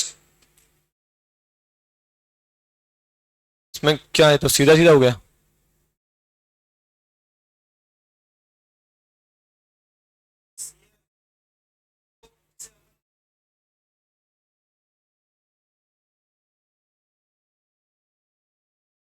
नहीं, ये ऐसे जबरन की चीजें मत जोड़ो यार। राजुल लिमिटेड और सी राजुल, इसका मतलब क्या आप इन दोनों में कुछ कनेक्शन निकाल दोगे क्या? ऐसा मत करो यार, ये गलत है ना। ये भी बेवकूफ यार, ऐसा क्वेश्चन क्यों बनाना है? कोई और नाम रख दो ना सीए का। इन दोनों का कोई कनेक्शन नहीं है भाई, है ना। ये कंपनी का नाम है और ये आदमी का नाम है, मतलब जो भी है, लड़की भी हो सकती है राजुल तो। ठीक है ना। क्या क्या पूछा गया, कोई बताएगा बेटा? एक तो पीएफआई और एचएफआई में डिफरेंस पूछा है। ये पूछा है कि कैसा एश्योरेंस देते हैं पीएफआई में, और पीएफआई को चेक कैसे करेंगे, तो वही छाप दिया होगा और क्या है, देखना जरा। एश्योरेंस कैसा देते हैं और चेक क्या करते हैं? एजम्पशंस चेक करते हैं, अनरीजनेबल तो नहीं है, properly prepared on the basis of assumption, properly presented, disclose करिए, सारी यही है जो पढ़ा था। और दोनों में डिफरेंस खत्म। और बोलो।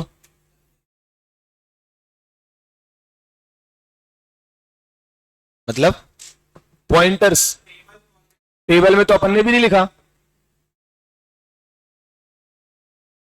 एचएफआई और पीएफआई में हाँ बना सकते हो, बिल्कुल चलेगा। क्या हम ऐसा आंसर लिखेंगे बेटा? अपन तो पॉइंट्स में लिखते हैं ना ये आंसर। आप तो ऐसे पॉइंटर्स बनाते जाओ, ऐसे एरोज बनाते जाओ, सिस्टमेटिक दिखता है, अंडरलाइन करते जाओ, बढ़िया नंबर मिलेंगे आपको। और कुछ बोलो। ये क्वेश्चन मैंने डाल दिया था, ये था नहीं इसमें कभी भी, मुझे लगता है ये बच्चा पढ़े इसलिए डाल दिया है यहां पर। हो गया? ये कुछ बोलना है? चैप्टर 1 हटा दूं बेटा? एक लाइन मैं अपनी तरफ से बोल रहा हूं, बोलूं? एक लाइन ध्यान से सुनना। Standards are collectively known as engagement standard. Standards are collectively known as engagement standard. सारे स्टैंडर्ड को मिलाकर एक नाम दिया गया है एंगेजमेंट स्टैंडर्ड। कमेंट, इसका मतलब चारों स्टैंडर्ड के नाम लिखना है। तो आप चाहो तो ये कहां पर लिख लेना, कॉपी में ये लाइन लिख लेना, जहां पर मैंने टाइप्स ऑफ स्टैंडर्ड बताए थे ना, तो आप ये लाइन लिख लेना नोट करके।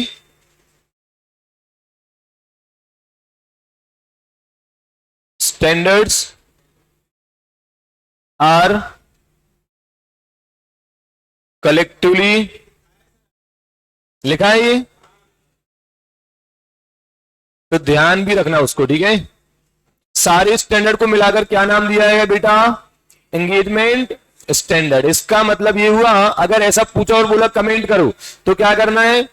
ये एसएज, एसआरईज, एसएईज और ये सबको क्लियर है? ठीक है। बाकी तो और कुछ भी नहीं है यार। चैप्टर 1 तो ऐसा घोल के भी जाना है यार, बहुत सही हो जाना चाहिए। ये फाइल में शेयर कर दे रहा हूं आपको, इसमें सब मिल जाएगा, सारे आंसर अपडेट कर दिए मैंने, सिस्टमैटिक बना दिया सब। आगे भी बनाते जाऊंगा समय निकाल के, जैसा जैसा जमेगा। बढ़े आगे बेटा। तो हम शुरू करने वाले चैप्टर नंबर 11। चैप्टर नंबर, ठीक है,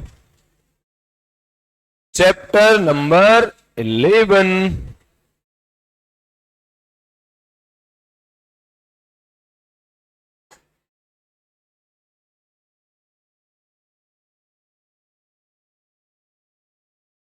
आप हेडिंग डाल दो बेटा, चैप्टर नंबर 11। क्या हेडिंग डालोगे? Ethics and terms of, ethics and terms of audit engagement. Ethics and terms of, ये हेडिंग डाल दी सभी ने? चलो लिखो जल्दी से, चैप्टर नंबर 11। ये होना था चैप्टर 2, पता नहीं पगलों ने क्यों चैप्टर 11 डाला यार।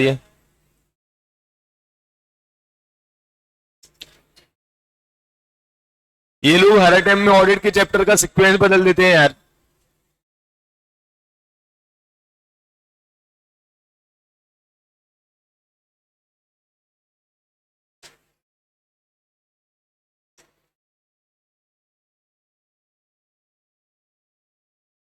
चलो शुरू करें।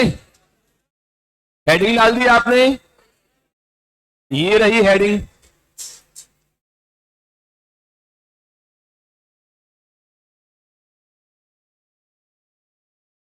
Chapter number 11, ethics and terms of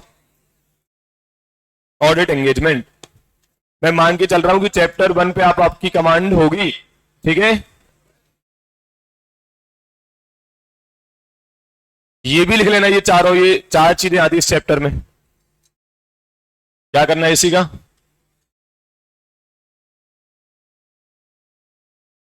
आधे बच्चे दिन भर यही कर रहे हैं। होमवर्क था कुछ, क्या था, क्या था, इनहेरेंट लिमिटेशन और स्कोप लिखने को दिया था। बताओ वही दोनों क्यों दिए मैंने, वही लिखने में थोड़ी सी प्रॉब्लम है, एक प्रॉपर डिस्क्लोजर वाला और एक इनहेरेंट लिमिटेशन, स्पेशली 2 और 3 शुरुआत की। तो लिखा आपने बेटा, आऊं चेक करने,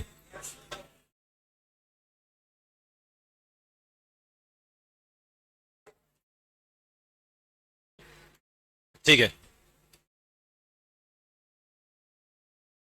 चैप्टर 11 में कितनी चीजें पढ़नी है बेटा हमें, 4। पहला क्या लिखा है, एथिक्स। दूसरा क्या लिखा है, ऐसे 200। तीसरा क्या है, एसक्यूसी। और फोर्थ क्या है, ऐसे 220।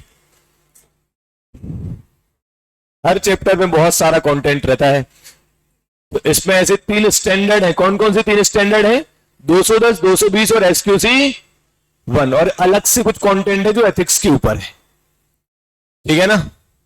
चलो तो शुरू करें। अपन शुरू करेंगे कहां से, ऐसे 210 से। ऐसे 210 का नाम ये रहा बेटा, agreeing the terms of audit engagement. Agreeing the terms of audit engagement. अभी से ध्यान दोगे तो ये नाम याद हो जाएगा। अभी ये पहला स्टैंडर्ड है अपनी जिंदगी का, ठीक है। क्या नाम है एक बार बोल के बताना, नहीं सुनाई नहीं दिया मुझे, अभी भी मजा ही नहीं आया, थोड़ा और loud. Agreeing the terms of audit, ठीक है। तो आज एंगेजमेंट होने वाली है किसकी, किससे बेटा, क्लाइंट और ऑडिटर के। तो एंगेजमेंट के समय क्या बनेगा, एंगेजमेंट। क्यों, ये क्यों बनाना है, ये एंगेजमेंट लेटर क्यों बनाना है, एंगेजमेंट से पहले या एंगेजमेंट के बाद समझ लो, ताकि कोई कंफ्यूजन ना हो, लड़ाई झगड़े पहले ही क्लैरिटी हो जाएगी कि झाड़ू मैं लगाऊंगा, पोछा तुम लगाओगी, बाद में झगड़ा नहीं चाहिए। तो बेसिकली ये पूरा स्टैंडर्ड काय पर है बेटा, एंगेजमेंट लेटर पर, ठीक है।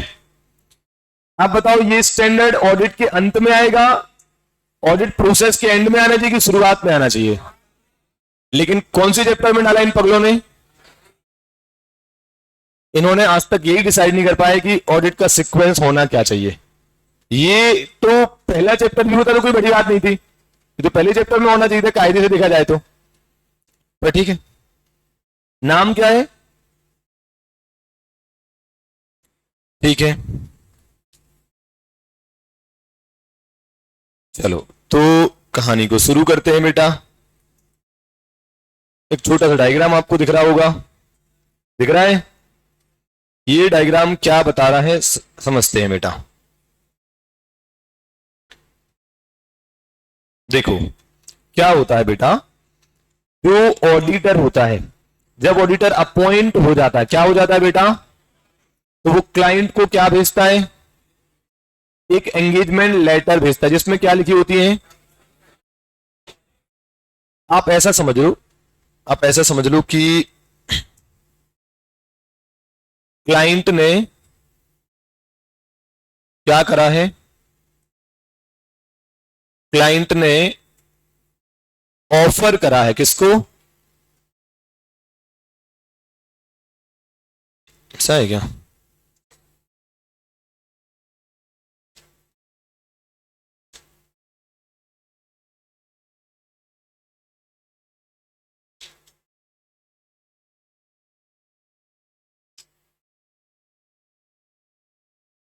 क्लाइंट ने क्या करा बेटा, ऑफर करा है किसको, एक सीए को, और क्या कहा कि सर आप हमारे ऑडिटर बन जाइए, आप हमारा ऑडिट कर दीजिए, ठीक है। तो जब क्लाइंट ने ऑफर करा ऑडिटर को कि सर आप हमारे ऑडिटर बन जाइए, तो ऑडिटर पता है क्या करता है, ऑडिटर बोलता है ठीक है मैं तैयार हूं, लेकिन मैं एक लेटर बनाकर तुमको भेज रहा हूं। क्या भेज रहा हूं? एक लेटर बनाकर भेज रहा हूं, उसमें लिखा है कि मेरी टर्म्स एंड कंडीशन क्या रहेंगी ऑडिट की।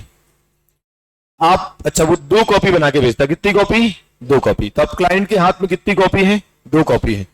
आप पढ़ लो उसमें क्या लिखा है, अगर आपको मंजूर हो तो दोनों पे साइन करो और एक कॉपी वापस कर दो ऑडिटर को, एक अपने पास रख लो।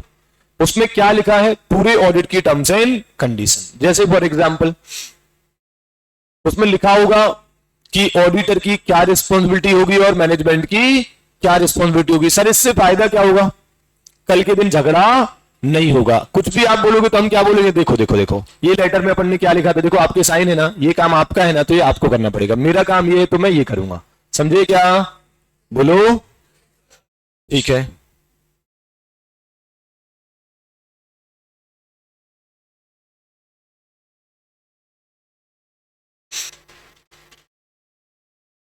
इसको मैं हटा दे रहा हूं। ये इतना डायग्राम तुमको समझ में आ रहा है? कौन किसको लेटर देता है बेटा? ऑडिटर क्लाइंट को क्या देता है? ऐसा करने को कौन सा ऐसे में कहा गया है? उसमें क्या लिखी होंगी? ये काम कब किया जाएगा, क्यों करते हैं? क्या ये क्लियर है सबको? ठीक है, तो ये डायग्राम आप बना लो, फिर अपन शुरू करते हैं। ऐसे 210। इसमें कुछ और भी बताना था मुझे, पर मैं नहीं बता रहा हूं अभी, अननेसेसरी कंफ्यूजन बढ़ जाता है ज्यादा ज्ञान देने से।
मान लो क्लाइंट अग्री ना करे तो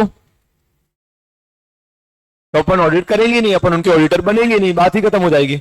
सही है ना भाई? सीधी सी बात है, मैंने लिख के दे दिया ये टर्म्स एंड कंडीशन रहेंगी, मंजूर हो तो साइन करके एक कॉपी वापस करो, नहीं तो बात खत्म करते हैं। क्या नेगोशिएशन?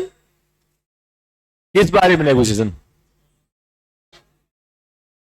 टर्म्स एंड कंडीशन को लेकर थोड़ा बहुत कुछ अगर ऐसा होता है तो हो सकता है, हो सकता है मतलब अगर कोई छोटी मोटी बात है जो क्लाइंट को लगता है कि यार बाकी सब तो ठीक है, बाकी ये वाला पॉइंट थोड़ा हमको अलग लग रहा है, तो डिस्कशन हो सकता है ना? क्या ये बात क्लियर है सबको बेटा? ओके, तो शुरुआत करते हैं ऐसे 210 की पहली हेडिंग से। पहली हेडिंग क्या है बेटा? Objective of is to accept और an audit only when below matters are present. ध्यान रखना बेटा, आज से मैं आपको ऑडिट पढ़ाना चालू कर रहा हूं। क्या मतलब सर? आज के बाद मैं रिव्यू के बारे में बात नहीं करूंगा, मैं पीएफआई पर वो अदर रेफरेंस देते हैं मुझे उनसे कोई मतलब नहीं है। पहली बार पढ़ाना था, आपको एक बार बता दिया, आज के बाद से जो शब्द होगा वो केवल कौन सा होगा? ना तो आप रिव्यू के बारे में कुछ बोलेंगे, ना आप अदर रेफरेंस के बारे में, ना रिलेटेड सर्विस, कुछ भी नहीं है बेटा। आप केवल क्या है पूरे सिलेबस में ऑडिट। सर वो बाकी सब चीजें कहां है? सीए फाइनल में, अपने लिए कुछ भी नहीं है। वैसे भी वो मैटर बहुत छोटा सा है। चलो, तो आप बताना बेटा, हमें ऑडिट कब एक्सेप्ट करना है, कब एक्सेप्ट या कंटिन्यू करना है, बताओ जरा। Only when below matters are, इसका मतलब क्या है? हम ऑडिट को तभी एक्सेप्ट करेंगे जब ये दो चीजें हों। सर ये कंटिन्यू क्यों लिखा है? एक्सेप्ट तो ठीक है, कंटिन्यू क्यों लिखा है? ऐसा भी तो हो सकता है कि मैं पहले से ही आपका ऑडिटर हूं, हो सकता है। अब इस साल सोच रहा हूं कि आगे बढ़ूं कि ना बढ़ूं, तो इसलिए क्या क्या वर्ड यूज हुए हैं? एक्सेप्ट और पहले से ऑडिटर इस साल कंटिन्यू करें कि ना करें, ये निर्णय लेना है तो भी कितनी चीजें देखूंगा? ये दो चीजें। कौन कौन सी बताना जरा। वेदर प्री कंडीशंस आर, और दूसरा क्या लिखा है?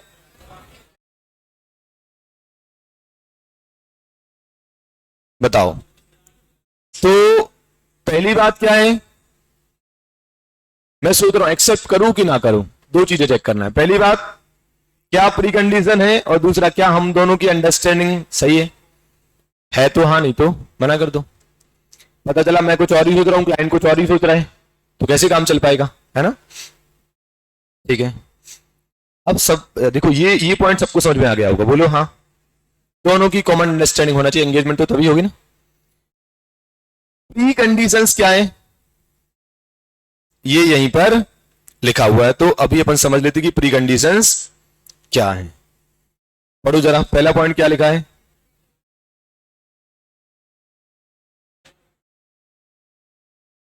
तो एक क्लाइंट आया और उसने बोला कि यार ये हमारे एफएस है, इनका ऑडिट करना है। तो मैंने वो एफएस देखे, मैंने कहा यार ये इंडियन गैप नहीं लग रहा है, ये अलग टाइप के क्यों दिख रहा है एफएस।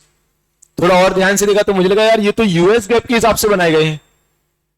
आप इंडिया में हो, इंडियन कंपनी हो, और आपके एफएस कैसे बना रहे हो आप? यूएस के फॉर्मेट में चलेगा क्या? ऑडिट कर दो, मैं क्या कहूंगा, किस बात का ऑडिट करो यार? मतलब शुरू ही नहीं हो सकता ना ऑडिट, पहले ही से बताया कि गलत है, इंडिया में अलाउड ही नहीं है, तो ऑडिट काय का करूं मैं? तो सबसे पहली कंडीशन क्या है? आपने जो एफआरएफ यूज करा है वो एक्सेप्टेबल इन इंडिया है या नहीं। उन्होंने इन इंडिया नहीं लिखा, बस ये बोला कि एक्सेप्टेबल है या नहीं है। समझे क्या ये बात? अगर ये नहीं होगा तो क्या हम ऑडिट एक्सेप्ट करेंगे? एक्सेप्ट या कंटिन्यू कब करना है बेटा? जब अंडरस्टैंडिंग भी कॉमन हो। और प्री कंडीशन में पहली कंडीशन क्या है? आपने अपनी एफएस बनाने में जो एफआरएफ यूज करा है वो एक्सेप्टेबल होना। जिन लोगों ने लेट ज्वाइन करा है, हो सकता है उनको एफआरएफ का मतलब ही बताना हो। रिकवरी लेनी पड़ेगी बेटा, है ना? अपन ने बहुत बात करी है आई थिंक इस पर, है ना? करिए ना। और क्या लिखा है बेटा? एग्रीमेंट होगा मैनेजमेंट और टीसीडब्ल्यूजी के बीच में। सो इसके अंदर क्या लिखा है? ऑडिटर को क्या करना है? Obtain an of management that it acknowledges and its responsibility. हम मैनेजमेंट से लिखवा कर लेंगे, आप लिख कर दो कि आप अपनी रिस्पॉन्सिबिलिटी को समझते भी हो और एक्नॉलेज भी करते हो, मतलब एक्सेप्ट भी। आप अपनी रिस्पॉन्सिबिलिटी को समझते भी हो और अंडरस्टैंड भी करते हो, ठीक है? कौन सी रिस्पॉन्सिबिलिटी? पहली बात, फाइनेंशियल स्टेटमेंट किसको बनाना है? अगर मैनेजमेंट बोल दी कि एफएस हम नहीं बनाएंगे, क्या हम ऑडिट एक्सेप्ट करेंगे? ओके। इंटरनल कंट्रोल लगाने के लिए कौन लायबल है? वैसे वो लोग इंटरनल कंट्रोल क्यों लगाते हैं? ताकि एफएस बढ़िया से बन जाए, फ्री फ्रॉम एमएमएस बन जाए। बोलो यार, कंट्रोल क्यों लगाते हैं? ताकि कोई गड़बड़ ना हो। और एक और बात उनको लिखकर देनी पड़ेगी, टू प्रोवाइड दी क्या क्या? सोचो, यदि मैनेजमेंट बोल दे, मैंने बोला एक काम करो ना, आप लिख कर दो कि ऑडिट के रिगार्डिंग हर इंफॉर्मेशन पर एक्सेस प्रोवाइड करोगे। उन्होंने बोल दिया नहीं करेंगे हमेशा, तो मैं ऑडिट करूंगा क्या? यार मुझे जानकारी तो चाहिए पड़ेगी, तुम जानकारी नहीं दोगे तो मैं ऑडिट कैसे करूंगा? So access to all information relevant to, ठीक है। फिर क्या लिखा है? यदि मुझे कुछ और एक्स्ट्रा जानकारी लगती है बुक्स के अलावा, बुक से जुड़ी हुई, तो मैं वो भी मांग और क्या लिखा है, unrestricted access to the within the from whom auditor want to,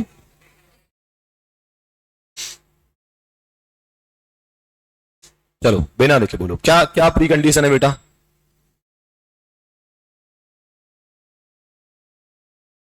pre conditions क्या होती हैं, ये होंगी तो ऑडिट के लिए हाँ बोलेंगे, अदरवाइज मना कर देंगे। पहली प्री कंडीशन क्या है, एफएस बनाने में आपने जो एफआरएफ यूज करा है वो कैसा होना चाहिए, एक्सेप्टेबल।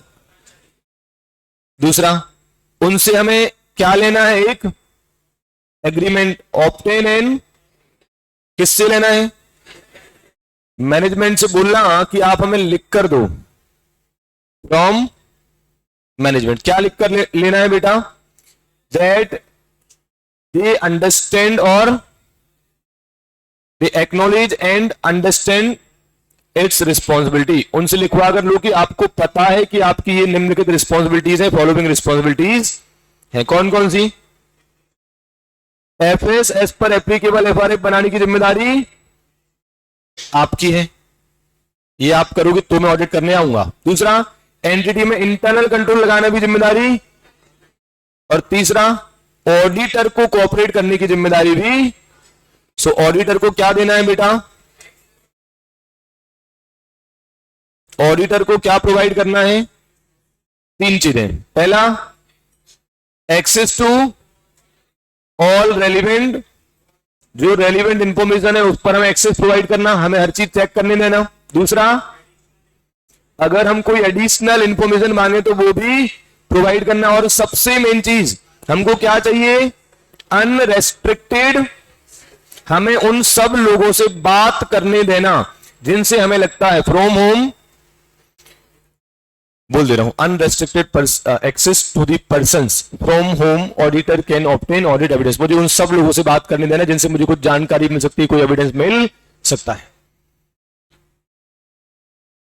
अब आप यहां से यहां तक लिख सकते हो, ये कभी नहीं आएगा एग्जाम में। एग्जाम में क्या आता है, प्री कंडीशंस क्या होती है।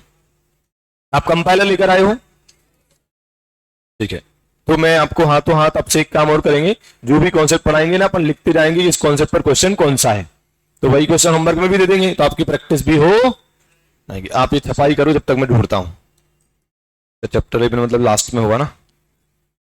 होमवर्क चेक करूं कि ना करूं, भरोसा करूं आप पर,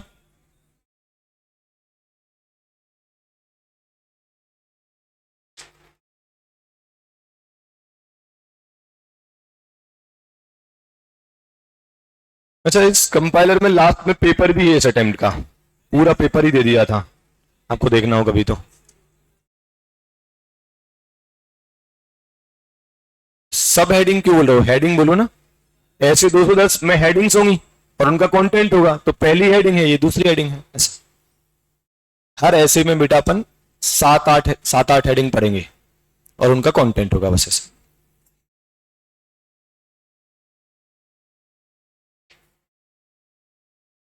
पूरे ऑडिट का सबसे स्कोरिंग चैप्टर बताओ कौन सा है, चैप्टर 11। 1 छोटा है लेकिन 4-6 नंबर का ही तो आता है, ये आता है 10 से ऊपर का, और इसका कंटेंट इस तरीके का है कि बच्चों को नंबर सबसे ज्यादा इसी में मिल सकते हैं। तो अच्छे से पढ़ना बेटा, है ना। सर कहीं आप हर चैप्टर में ऐसे ही तो नहीं बोलोगे,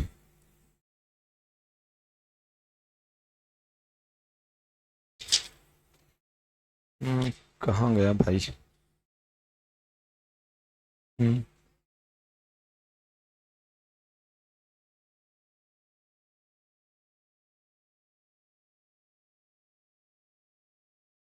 तो वो कभी कभार वाली बात है ना। अगर सोचो, रुको ना, रुको, अगर इनिशियली आप मुझसे बोल दो कि हम आपको इंफॉर्मेशन पर एक्सेस नहीं देंगे, तो मैं ऑडिटर बनूंगा ही नहीं ना। अब वो, हाँ इनका अच्छा है सर, बोले सर देखो एक बात बताना, अभी आने दो प्री कंडीशन, बोले इसमें लिखा है कि अपन उनसे लिखवा कर लेंगे कि वो हमको इंफॉर्मेशन पर एक्सेस प्रोवाइड करेंगे, अगर वो बाद में पलट गए अपनी बात से तो यार स्टार्टिंग में तो कस्मे वादे ही हो सकते हैं, बाद में पलट जाए कोई तो क्या ही करे, वो तो पूरी दुनिया में चल ही रहा है ना। आप मुझे एक बात बताओ बेटा, ये ऑडिटर कितनी बार रिजाइन करता है, होता है ना, तो हम रिजाइन करेंगे और ऑडिटर रिजाइन करेगा तो क्या होगा बताओ, मान लो मैं ऑडिट कर रहा हूं और आपने जो एंगेजमेंट लेटर में प्रोमिस करे थे उससे आप पलट गए, बताओ मैं क्या करूंगा?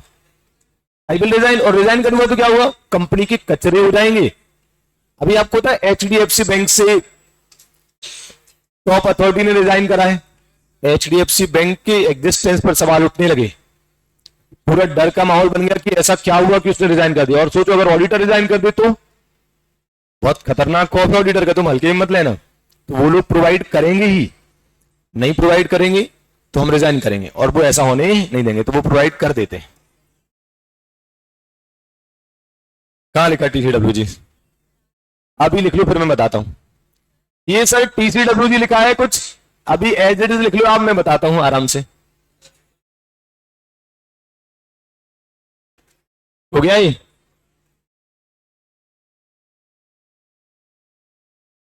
हाँ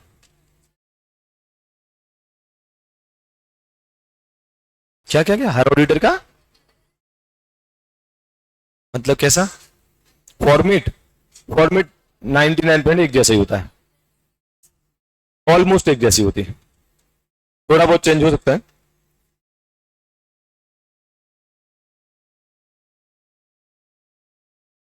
अपना काम यह है बेटा कि शुरुआत में क्लैरिटी तो रहे, अब बाद में जो होगा सो होगा। क्लाइंट तो ठीक है, बाद में तो परेशान कर ही सकता है। क्वेश्चन नंबर 20 है, 21 है।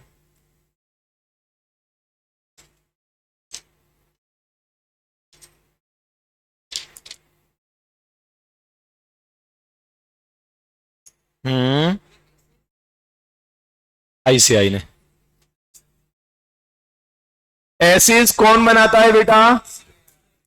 आईसीएआई, उनके अंडर में भी एक और बोर्ड आता है बेटा, auditing and assurance standard board, AASB. बनाता वो है, फिर आईसीआई उसको चेक करता है और इशू करता है। और हकीकत ये है कि सबने कॉपी करे, किसी ने कुछ नहीं बनाया। लेकिन अब माना तो यही जाता है कि अपन नहीं बनाए।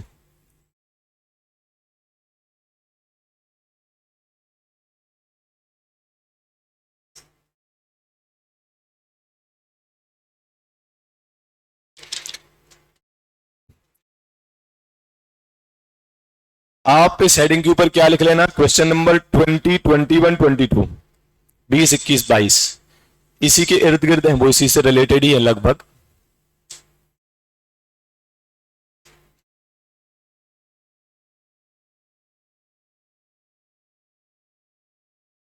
हाँ, मतलब जैसे कोई कंपनी है, वो इंटरनेशनल कंपनी है, मल्टीनेशनल कंपनी है। अब इंडिया में आके नॉर्मली उनके नाम कैसे हो जाते हैं? जैसे HUL है, या आप कोई भी और कंपनी देख लो, तो जो जितना पोर्शन उनका इंडिया में है उतने के एफएस तो इंडियन उसमें ही बनेंगे, क्योंकि सब कुछ उनको इंडिया के हिसाब से करना पड़ेगा।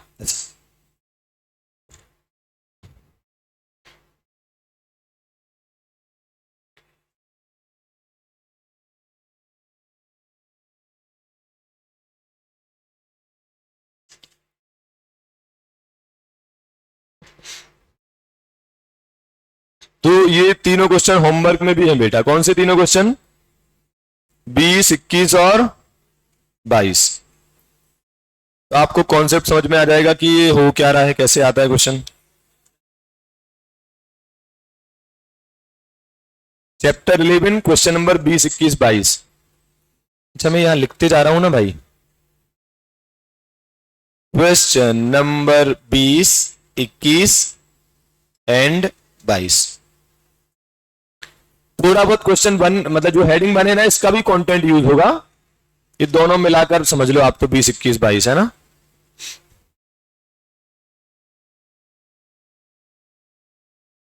और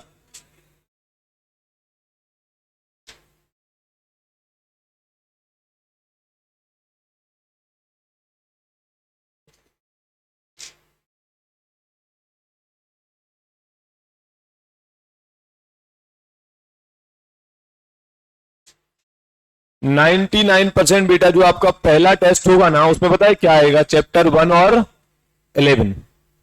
अब पहले से तैयार रहोगे तो बहुत अच्छा रहेगा। आस्क योरसेल्फ का प्रिंट तो नहीं निकलवाया बेटा किसी ने? नहीं निकलवाया ना? निकलवाना भी मत बेटा, ठीक है?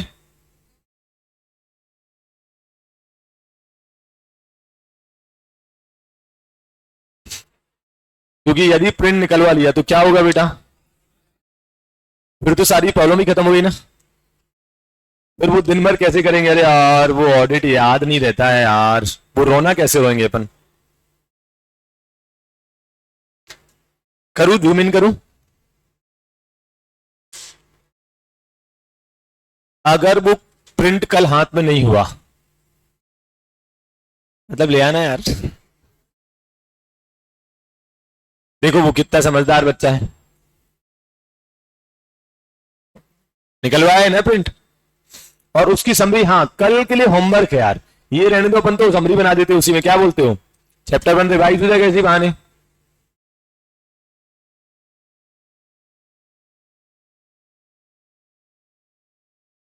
सच में निकलवा लेना यार प्रिंट। या एक काम करना, अभी जब मैं चला जाऊंगा ना तो 3-4 दिन में आप वो समरी बनाते रहना, एक बार बना लेना, 2 पेज का तो काम है। घर जा रहा हूं।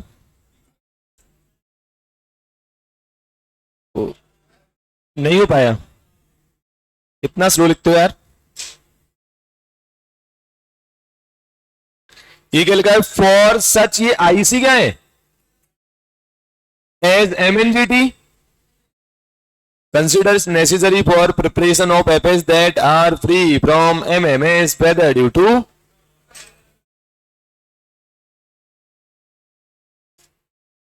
इसका 21वां क्वेश्चन।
डन बेटा।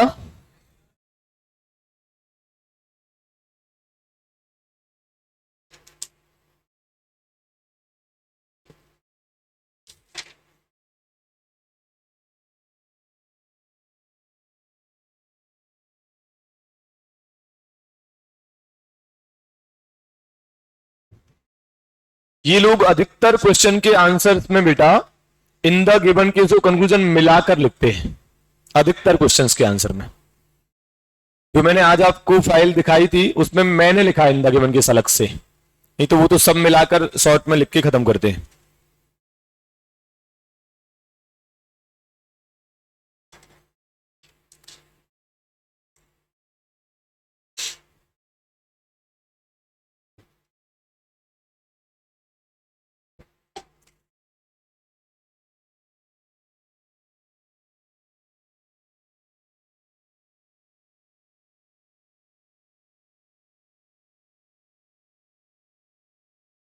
Access to all relevant information, additional information that auditor requests for audit, or unrestricted access to the persons within the entity from whom the auditor can obtain।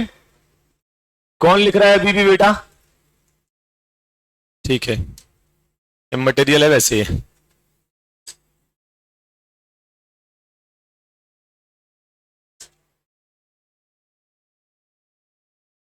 On करना है। हो गया बेटा। ये नीचे TCWG कहीं एक वर्ड आया था ना, उसका फुल फॉर्म लिख लो, दोज चार्ज विद गवर्नेंस। वो लोग जिनको एंटिटी को चलाने का चार्ज दिया गया है, एंटिटी के सबसे बड़े लोग, मैनेजमेंट से भी ऊपर जो लोग होते हैं उनको क्या बोलते हैं? TCWG। ठीक है, स्कूल में आपने सुना होगा प्रिंसिपल सर टॉप अथॉरिटी है क्या? नहीं, वो ट्रस्टीज आते हैं, आपने सुना होगा कभी कभी। वो कौन है? टीसीडब्ल्यूजी है। टीसीडब्ल्यूजी मतलब एंटिटी के सबसे बड़े लोग जो सही में एंटिटी को एक स्ट्रेटेजिक डायरेक्शन देते हैं।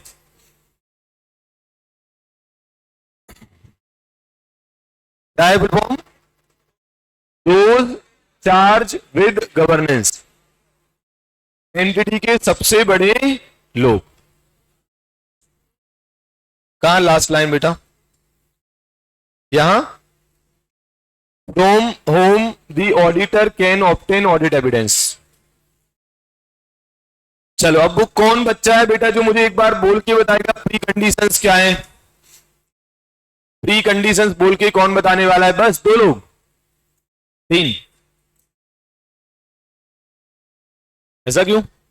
ये इधर सबसे लास्ट में कौन बैठा है? हाँ बेटा बताओ प्री कंडीशंस।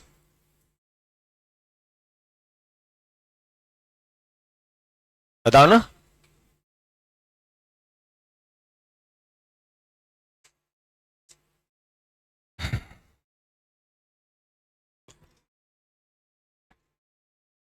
यार तुम लोग यार, हेलो बोलो, अभी पढ़ी ना प्री कंडीशंस? बोलो ना, तो 2 मिनट देखना है। ठीक है, तो ये इससे सुन लेते हैं।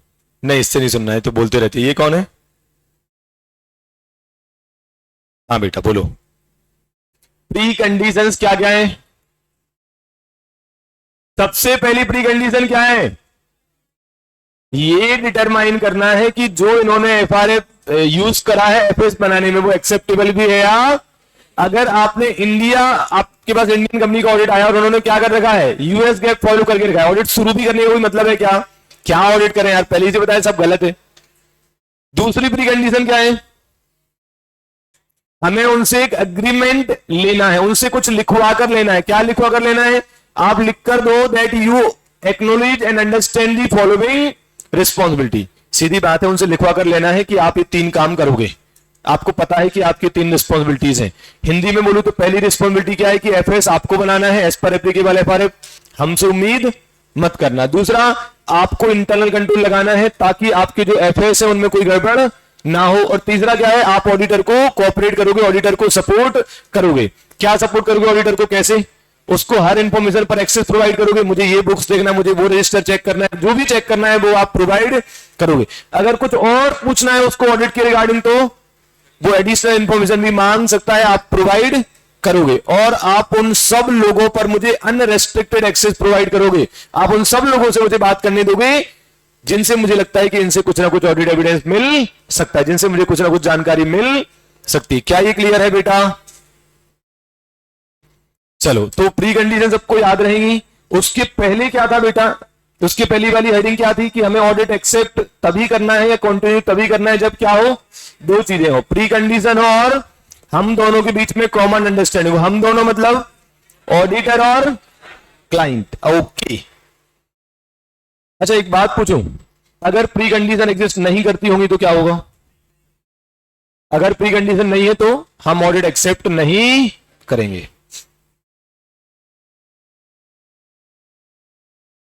आप पहले ये वाली हेडिंग लिखो यार, इसकी नंबरिंग सही होना चाहिए।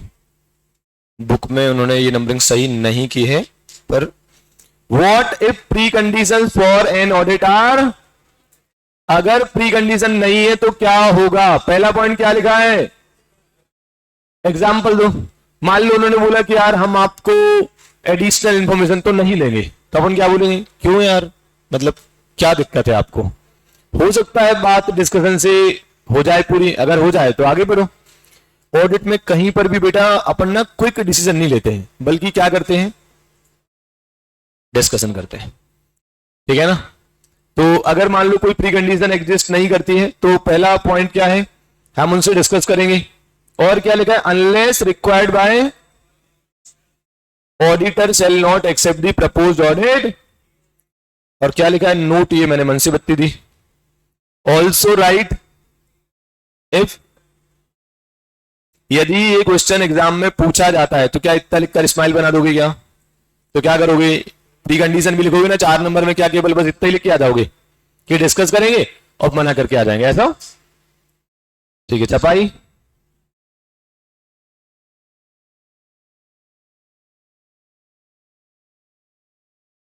तो कल ये ऐसे खत्म हो जाएगा।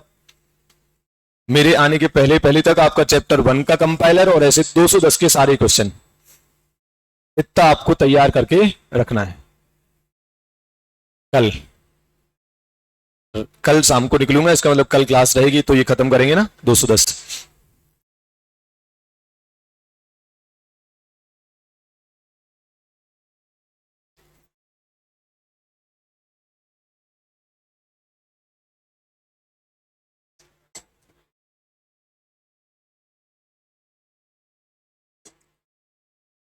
तुमको अपने सिलेबस की चिंता नहीं है, तुमको तो ये बोलना चाहिए सर ये गलत कर रहे हो,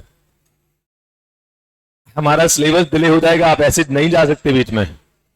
ये तो मतलब डेमो खत्म करके जा रहे हो आप, ये कोई बात हुई?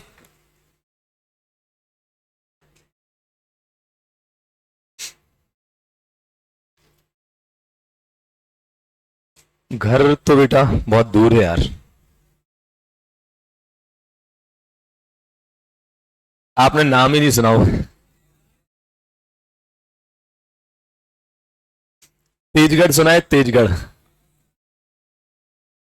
कहाँ सुना बेटा? दमोह का नाम सबने सुना होगा ना? कोई है दमोह से? अच्छा, 3 लोग हैं। वो दमोह, सागरपुरा, बुंदेलखंड एरिया, छतरपुर और वो सब वो वाला हो पाया बेटा।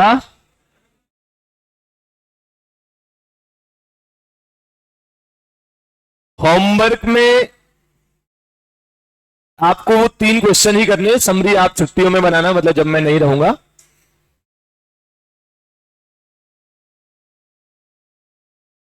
कौन सा?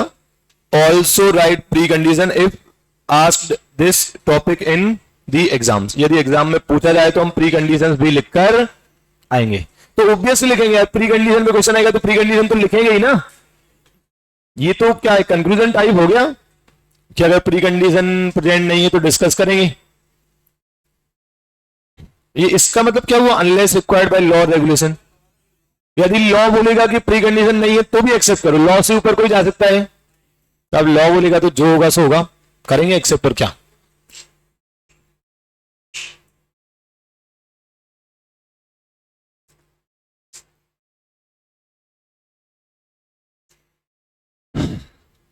कितने सारे टॉपिक की समरी मैंने बनाई है यार, हर टॉपिक की ऑलमोस्ट, जहां भी थोड़ा बड़ा टॉपिक लगता है, जैसे ये देखो आप अभी वो पढ़ाया था प्री कंडीशन, आपको साइड में एक छोटा सा डायग्राम दिख रहा होगा, जहां भी थोड़ा टॉपिक ऊपर नीचे मैंने समरी बना रखी है पहले से, आपको सीधा वही कॉपी पेस्ट कर देना है।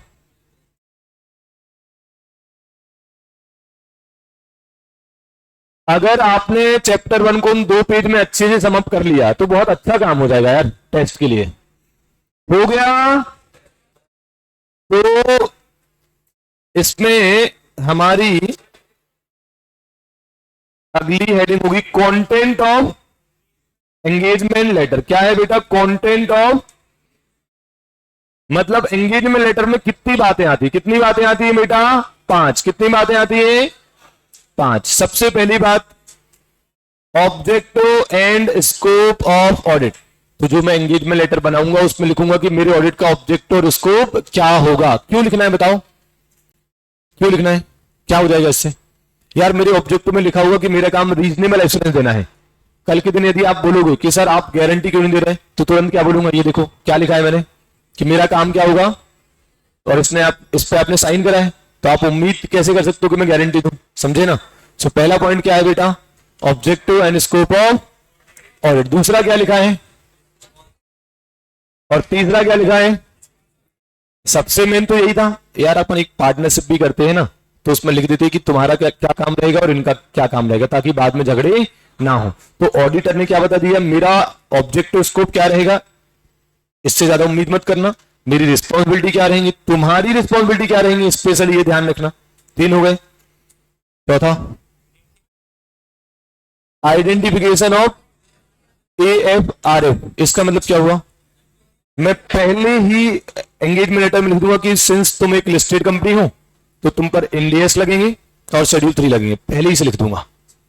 तो जब वो साइन करेगा ना तो पहले ही देख लिया, अगर उसको लगा कि यार नहीं हमने तो ऐसा कर ही नहीं है तो रहने तो ऑडिट ही नहीं कर रहा। सोचकर देखो कि एंगेजमेंट लेटर में मैंने लिखा है कि आप लिस्टेड कंपनी हो तो आप पर इंडियस लगेंगे और शेड्यूल 3 लगेगा। अब आप मैनेजमेंट हो, आप एंगेजमेंट लेटर पढ़ रहे हो, आपने देखा ओ मेरा तो फॉर्मेट शेड्यूल 3 में है ही नहीं, बात ही खत्म हो गई ना यार। फिर मतलब मैं चेक शुरू कहां से शुरू करूं? चेक करना फॉर्मेट ही गलत है ना, पहले तो फॉर्मेट सही करके लगाओ फिर मैं देखूंगा उसमें गलत क्या है ना? तो कौन सा FRF आप पे लगता है वो भी पहले से लिखा हुआ रहेगा। और आखिरी क्या लिखा है?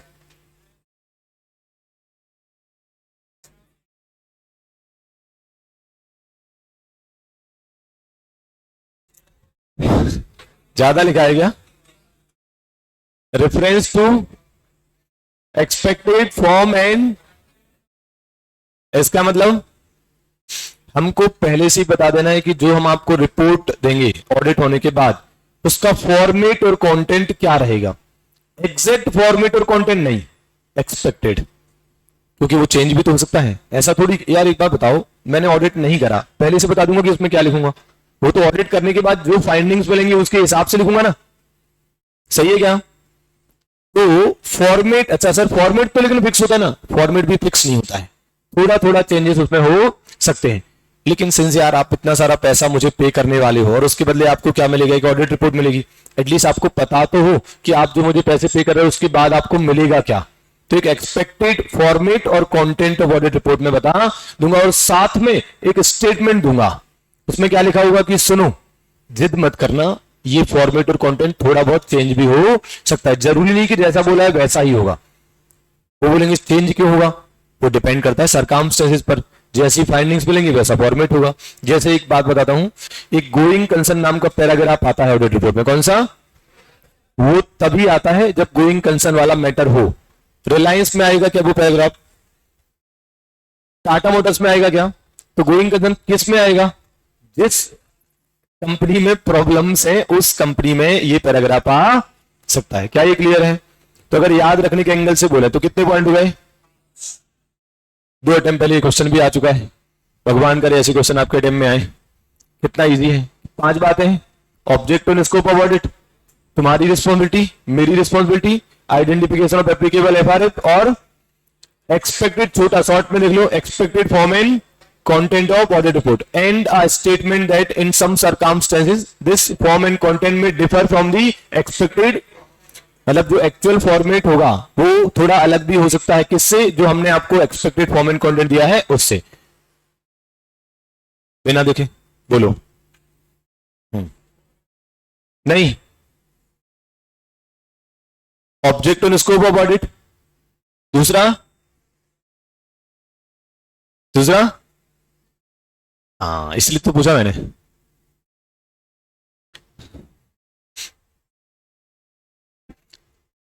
Object and scope of audit, responsibilities of the auditor, responsibilities of management, expected form and content of audit report, और एक कौन सा रह गया?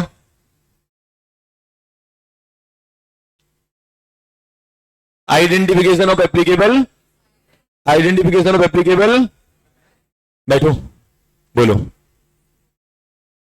ठीक है, object and scope of audit, responsibility of management, responsibility of auditor, identification of applicable FRF और expected form and content of audit report and a statement that actual form and content of audit report में differ from the expected form and content of audit report. बोलो पांचों।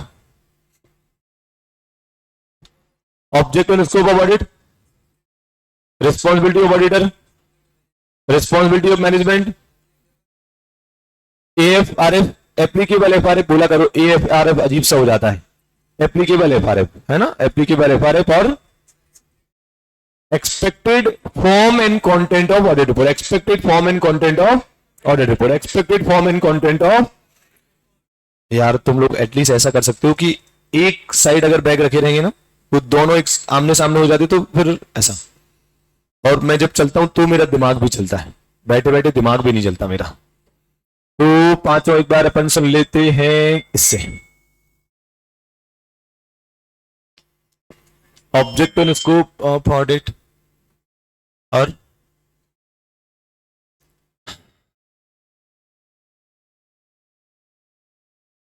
ये दो तो कोई भूल ही नहीं सकता, कौन से? तुम्हारी रिस्पॉन्सिबिलिटी और मेरी रिस्पॉन्सिबिलिटी। ठीक है, ठीक है। Identification of applicable FRA. ठीक है, एक जन से और सुन लेते हैं। तुमको प्री कंडीशंस बतानी है। प्री कंडीशंस पढ़ी ना? अरे पढ़ी ना, ये तो इसको तो पूरा याद है। याद है ना? बोलो प्री कंडीशंस क्या थे?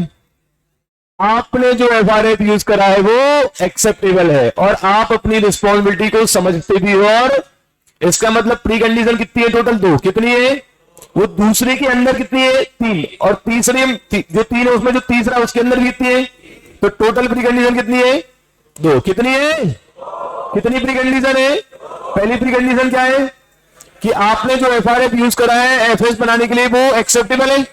बोलो यार। और दूसरा, आप ये लिखकर देने को तैयार हो कि आप अपनी रिस्पॉन्सिबिलिटी को एक्नॉलेज भी करते हो और समझते भी हो, अंडरस्टैंड भी करते हो। कितनी रिस्पॉन्सिबिलिटी? तीन। कौन सी तीन रिस्पॉन्सिबिलिटी? कौन सी तीन रिस्पॉन्सिबिलिटी? एफएस एज पर एप्लीकेबल एफआरएफ बनाने की जिम्मेदारी आपकी है। दूसरा, एंटिटी में इंटरनल कंट्रोल लगाना ताकि फाइनेंशियल स्टेटमेंट में कोई मटेरियल मिस स्टेटमेंट ना हो, वेदर ड्यू टू फ्रॉड और एरर, ये भी जिम्मेदारी आपकी है। और आखिरी, ऑडिटर को बहुत कुछ प्रोवाइड करने की जिम्मेदारी भी आपकी है। क्या क्या प्रोवाइड करना है ऑडिटर को? Access to all relevant information. दूसरा, additional information requested by the auditor और unrestricted access to the person from auditor can obtain audit evidence. बोलो यारो। तो आपको ये फ्लो बनना चाहिए कि दो है, दूसरे के अंदर तीन बातें और तीसरे के अंदर अगेन। ठीक है ना? वैसे एक बात कहूं कि पूरे ऑडिट में, क्या बोल रहा हूं, पूरे ऑडिट में मैनेजमेंट की रिस्पॉन्सिबिलिटी कहीं भी पूछी जाए यही दो आएंगी। इसके ऊपर और जा सकती पर ये दो तो आएंगी। कौन सी दो? एफएस किसको बनाना है और दूसरा इंटरनल कंट्रोल एंटिटी में आपको लगाना है ताकि एफएस में कोई गड़बड़ ना हो। पूरे ऑडिट में कभी भी कहीं से भी क्वेश्चन आ जाए, अगर ये आ जाए कि बताओ मैनेजमेंट की क्या रिस्पॉन्सिबिलिटीज हैं, तो वो यही है। इसके अलावा और भी हो सकती है पर ये तो है ही। क्या ये क्लियर है? Content of engagement letter. Content of engagement letter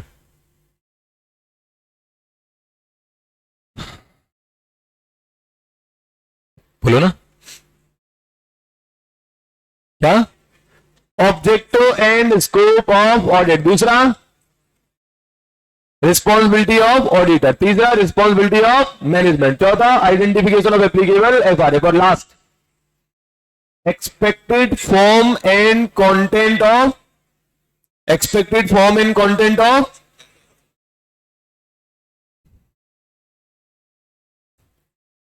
मैंने कुछ पूछा तुमसे? नहीं, अभी मैंने क्या बोला? अभी क्या बोला मैंने? खड़े हो, बोलो एक बार ये पांचों कंटेंट। कौन नहीं? ये जो भी पढ़ाया है। रिस्पॉन्सिबिलिटी ऑफ ऑडिटर, हाँ। Object and scope of audit और expected form and content of audit report और जो निकल गया, जो चीजें हो गई वो हो गई। आप तो करंट पे ध्यान दिया करो। सफाई, ये लो बेटा जल्दी से लिख लो ये। अगर इतना भी याद रह गया तो काम तो लगभग, ये इतना सारा लिखा था ना, इसी को शॉर्ट में मैंने ऐसे लिख दिया है।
हो पाया?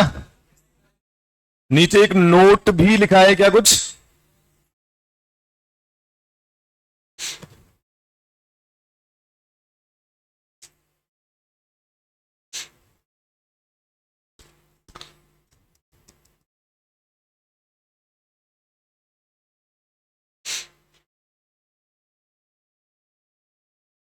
वो कल ही बता दूंगा।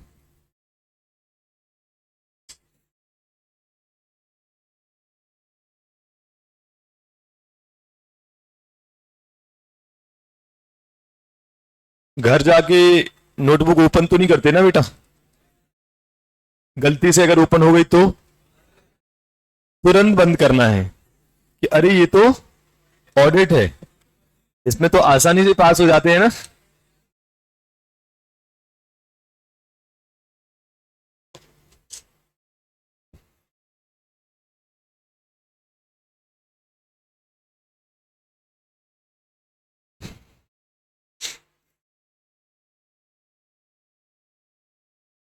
डन? बोलो बेटा। तो अगर आप देखो आज अपन ने ऐसे 210 में क्या क्या पढ़ा? पहली हेडिंग क्या थी? अच्छा, एंगेजमेंट लेटर कौन बनाता है, किसको देता है, उस लेटर में क्या लिखा होता है, वो लेटर क्यों बनाते हैं, ताकि कोई बाद में झगड़े ना हो। दो लोग आपस में एग्रीमेंट क्यों करते हैं? ताकि कोई बाद में झगड़े मिसअंडरस्टैंडिंग ना हो। ठीक है, तो सबसे पहली बात बताओ, ऑडिटर को कब ऑडिट एक्सेप्ट या कंटिन्यू करना है? जब कितनी बातें प्रेजेंट हो। कौन कौन सी? और प्री कंडीशन कितनी है? कौन कौन सी? एफआरएफ एक्सेप्टेबल है कि नहीं, और आप लिखकर देने को तैयार हो कि कितनी चीजें लिखकर देने को तैयार हो? 3। और तीसरे के अंदर कितनी बातें लिखी है? अगर आप शुरुआत में ही बोल दोगे कि हम ऑडिटर साहब आपको कोई सपोर्ट प्रोवाइड नहीं करेंगे, हम आपको कोई एक्सेस नहीं देंगे, कोई एडिशनल जानकारी नहीं देंगे, लोगों से बात नहीं करने देंगे, तो क्या हम ऑडिट करेंगे? तो यदि प्री कंडीशन एग्जिस्ट नहीं करेंगी तो हम क्या करेंगे बेटा? एक बार डिस्कस करेंगे, मैटर को संभालने की कोशिश करेंगे। यदि फिर भी मैटर नहीं संभला तो unless required by law regulation हम क्या करेंगे? ऑडिट को एक्सेप्ट नहीं करेंगे। और कंटेंट ऑफ एंगेजमेंट लेटर क्या होता है? 5 चीजें आती हैं। कौन कौन सी? दूसरा, तीसरा, फिर, और फिर इसके साथ में क्या जोड़ना है? इसके साथ में क्या जोड़ना है? एक स्टेटमेंट। उसमें क्या लिखा होगा कि ऐसी भी सरकमस्टेंसेस आ सकती है कि ये जो रिपोर्ट है ना, ये डिफर कर जाए किससे? तो हम आपको फॉर्मेट और कंटेंट जरूर बताएंगे, लेकिन साथ में ये भी कहेंगे कि हो सकता है ये जो फॉर्मेट और कंटेंट है ये थोड़ा बहुत अलग हो जाए। डन? चलो, शुक्रिया दोस्तों, बाय बाय। आज मैं आपको 5 मिनट पहले छोड़ रहा हूं, ये एहसान याद रखना बेटा मेरा। किसी दिन मैं आपसे 5 मिनट मांगूंगा तो मना मत करना।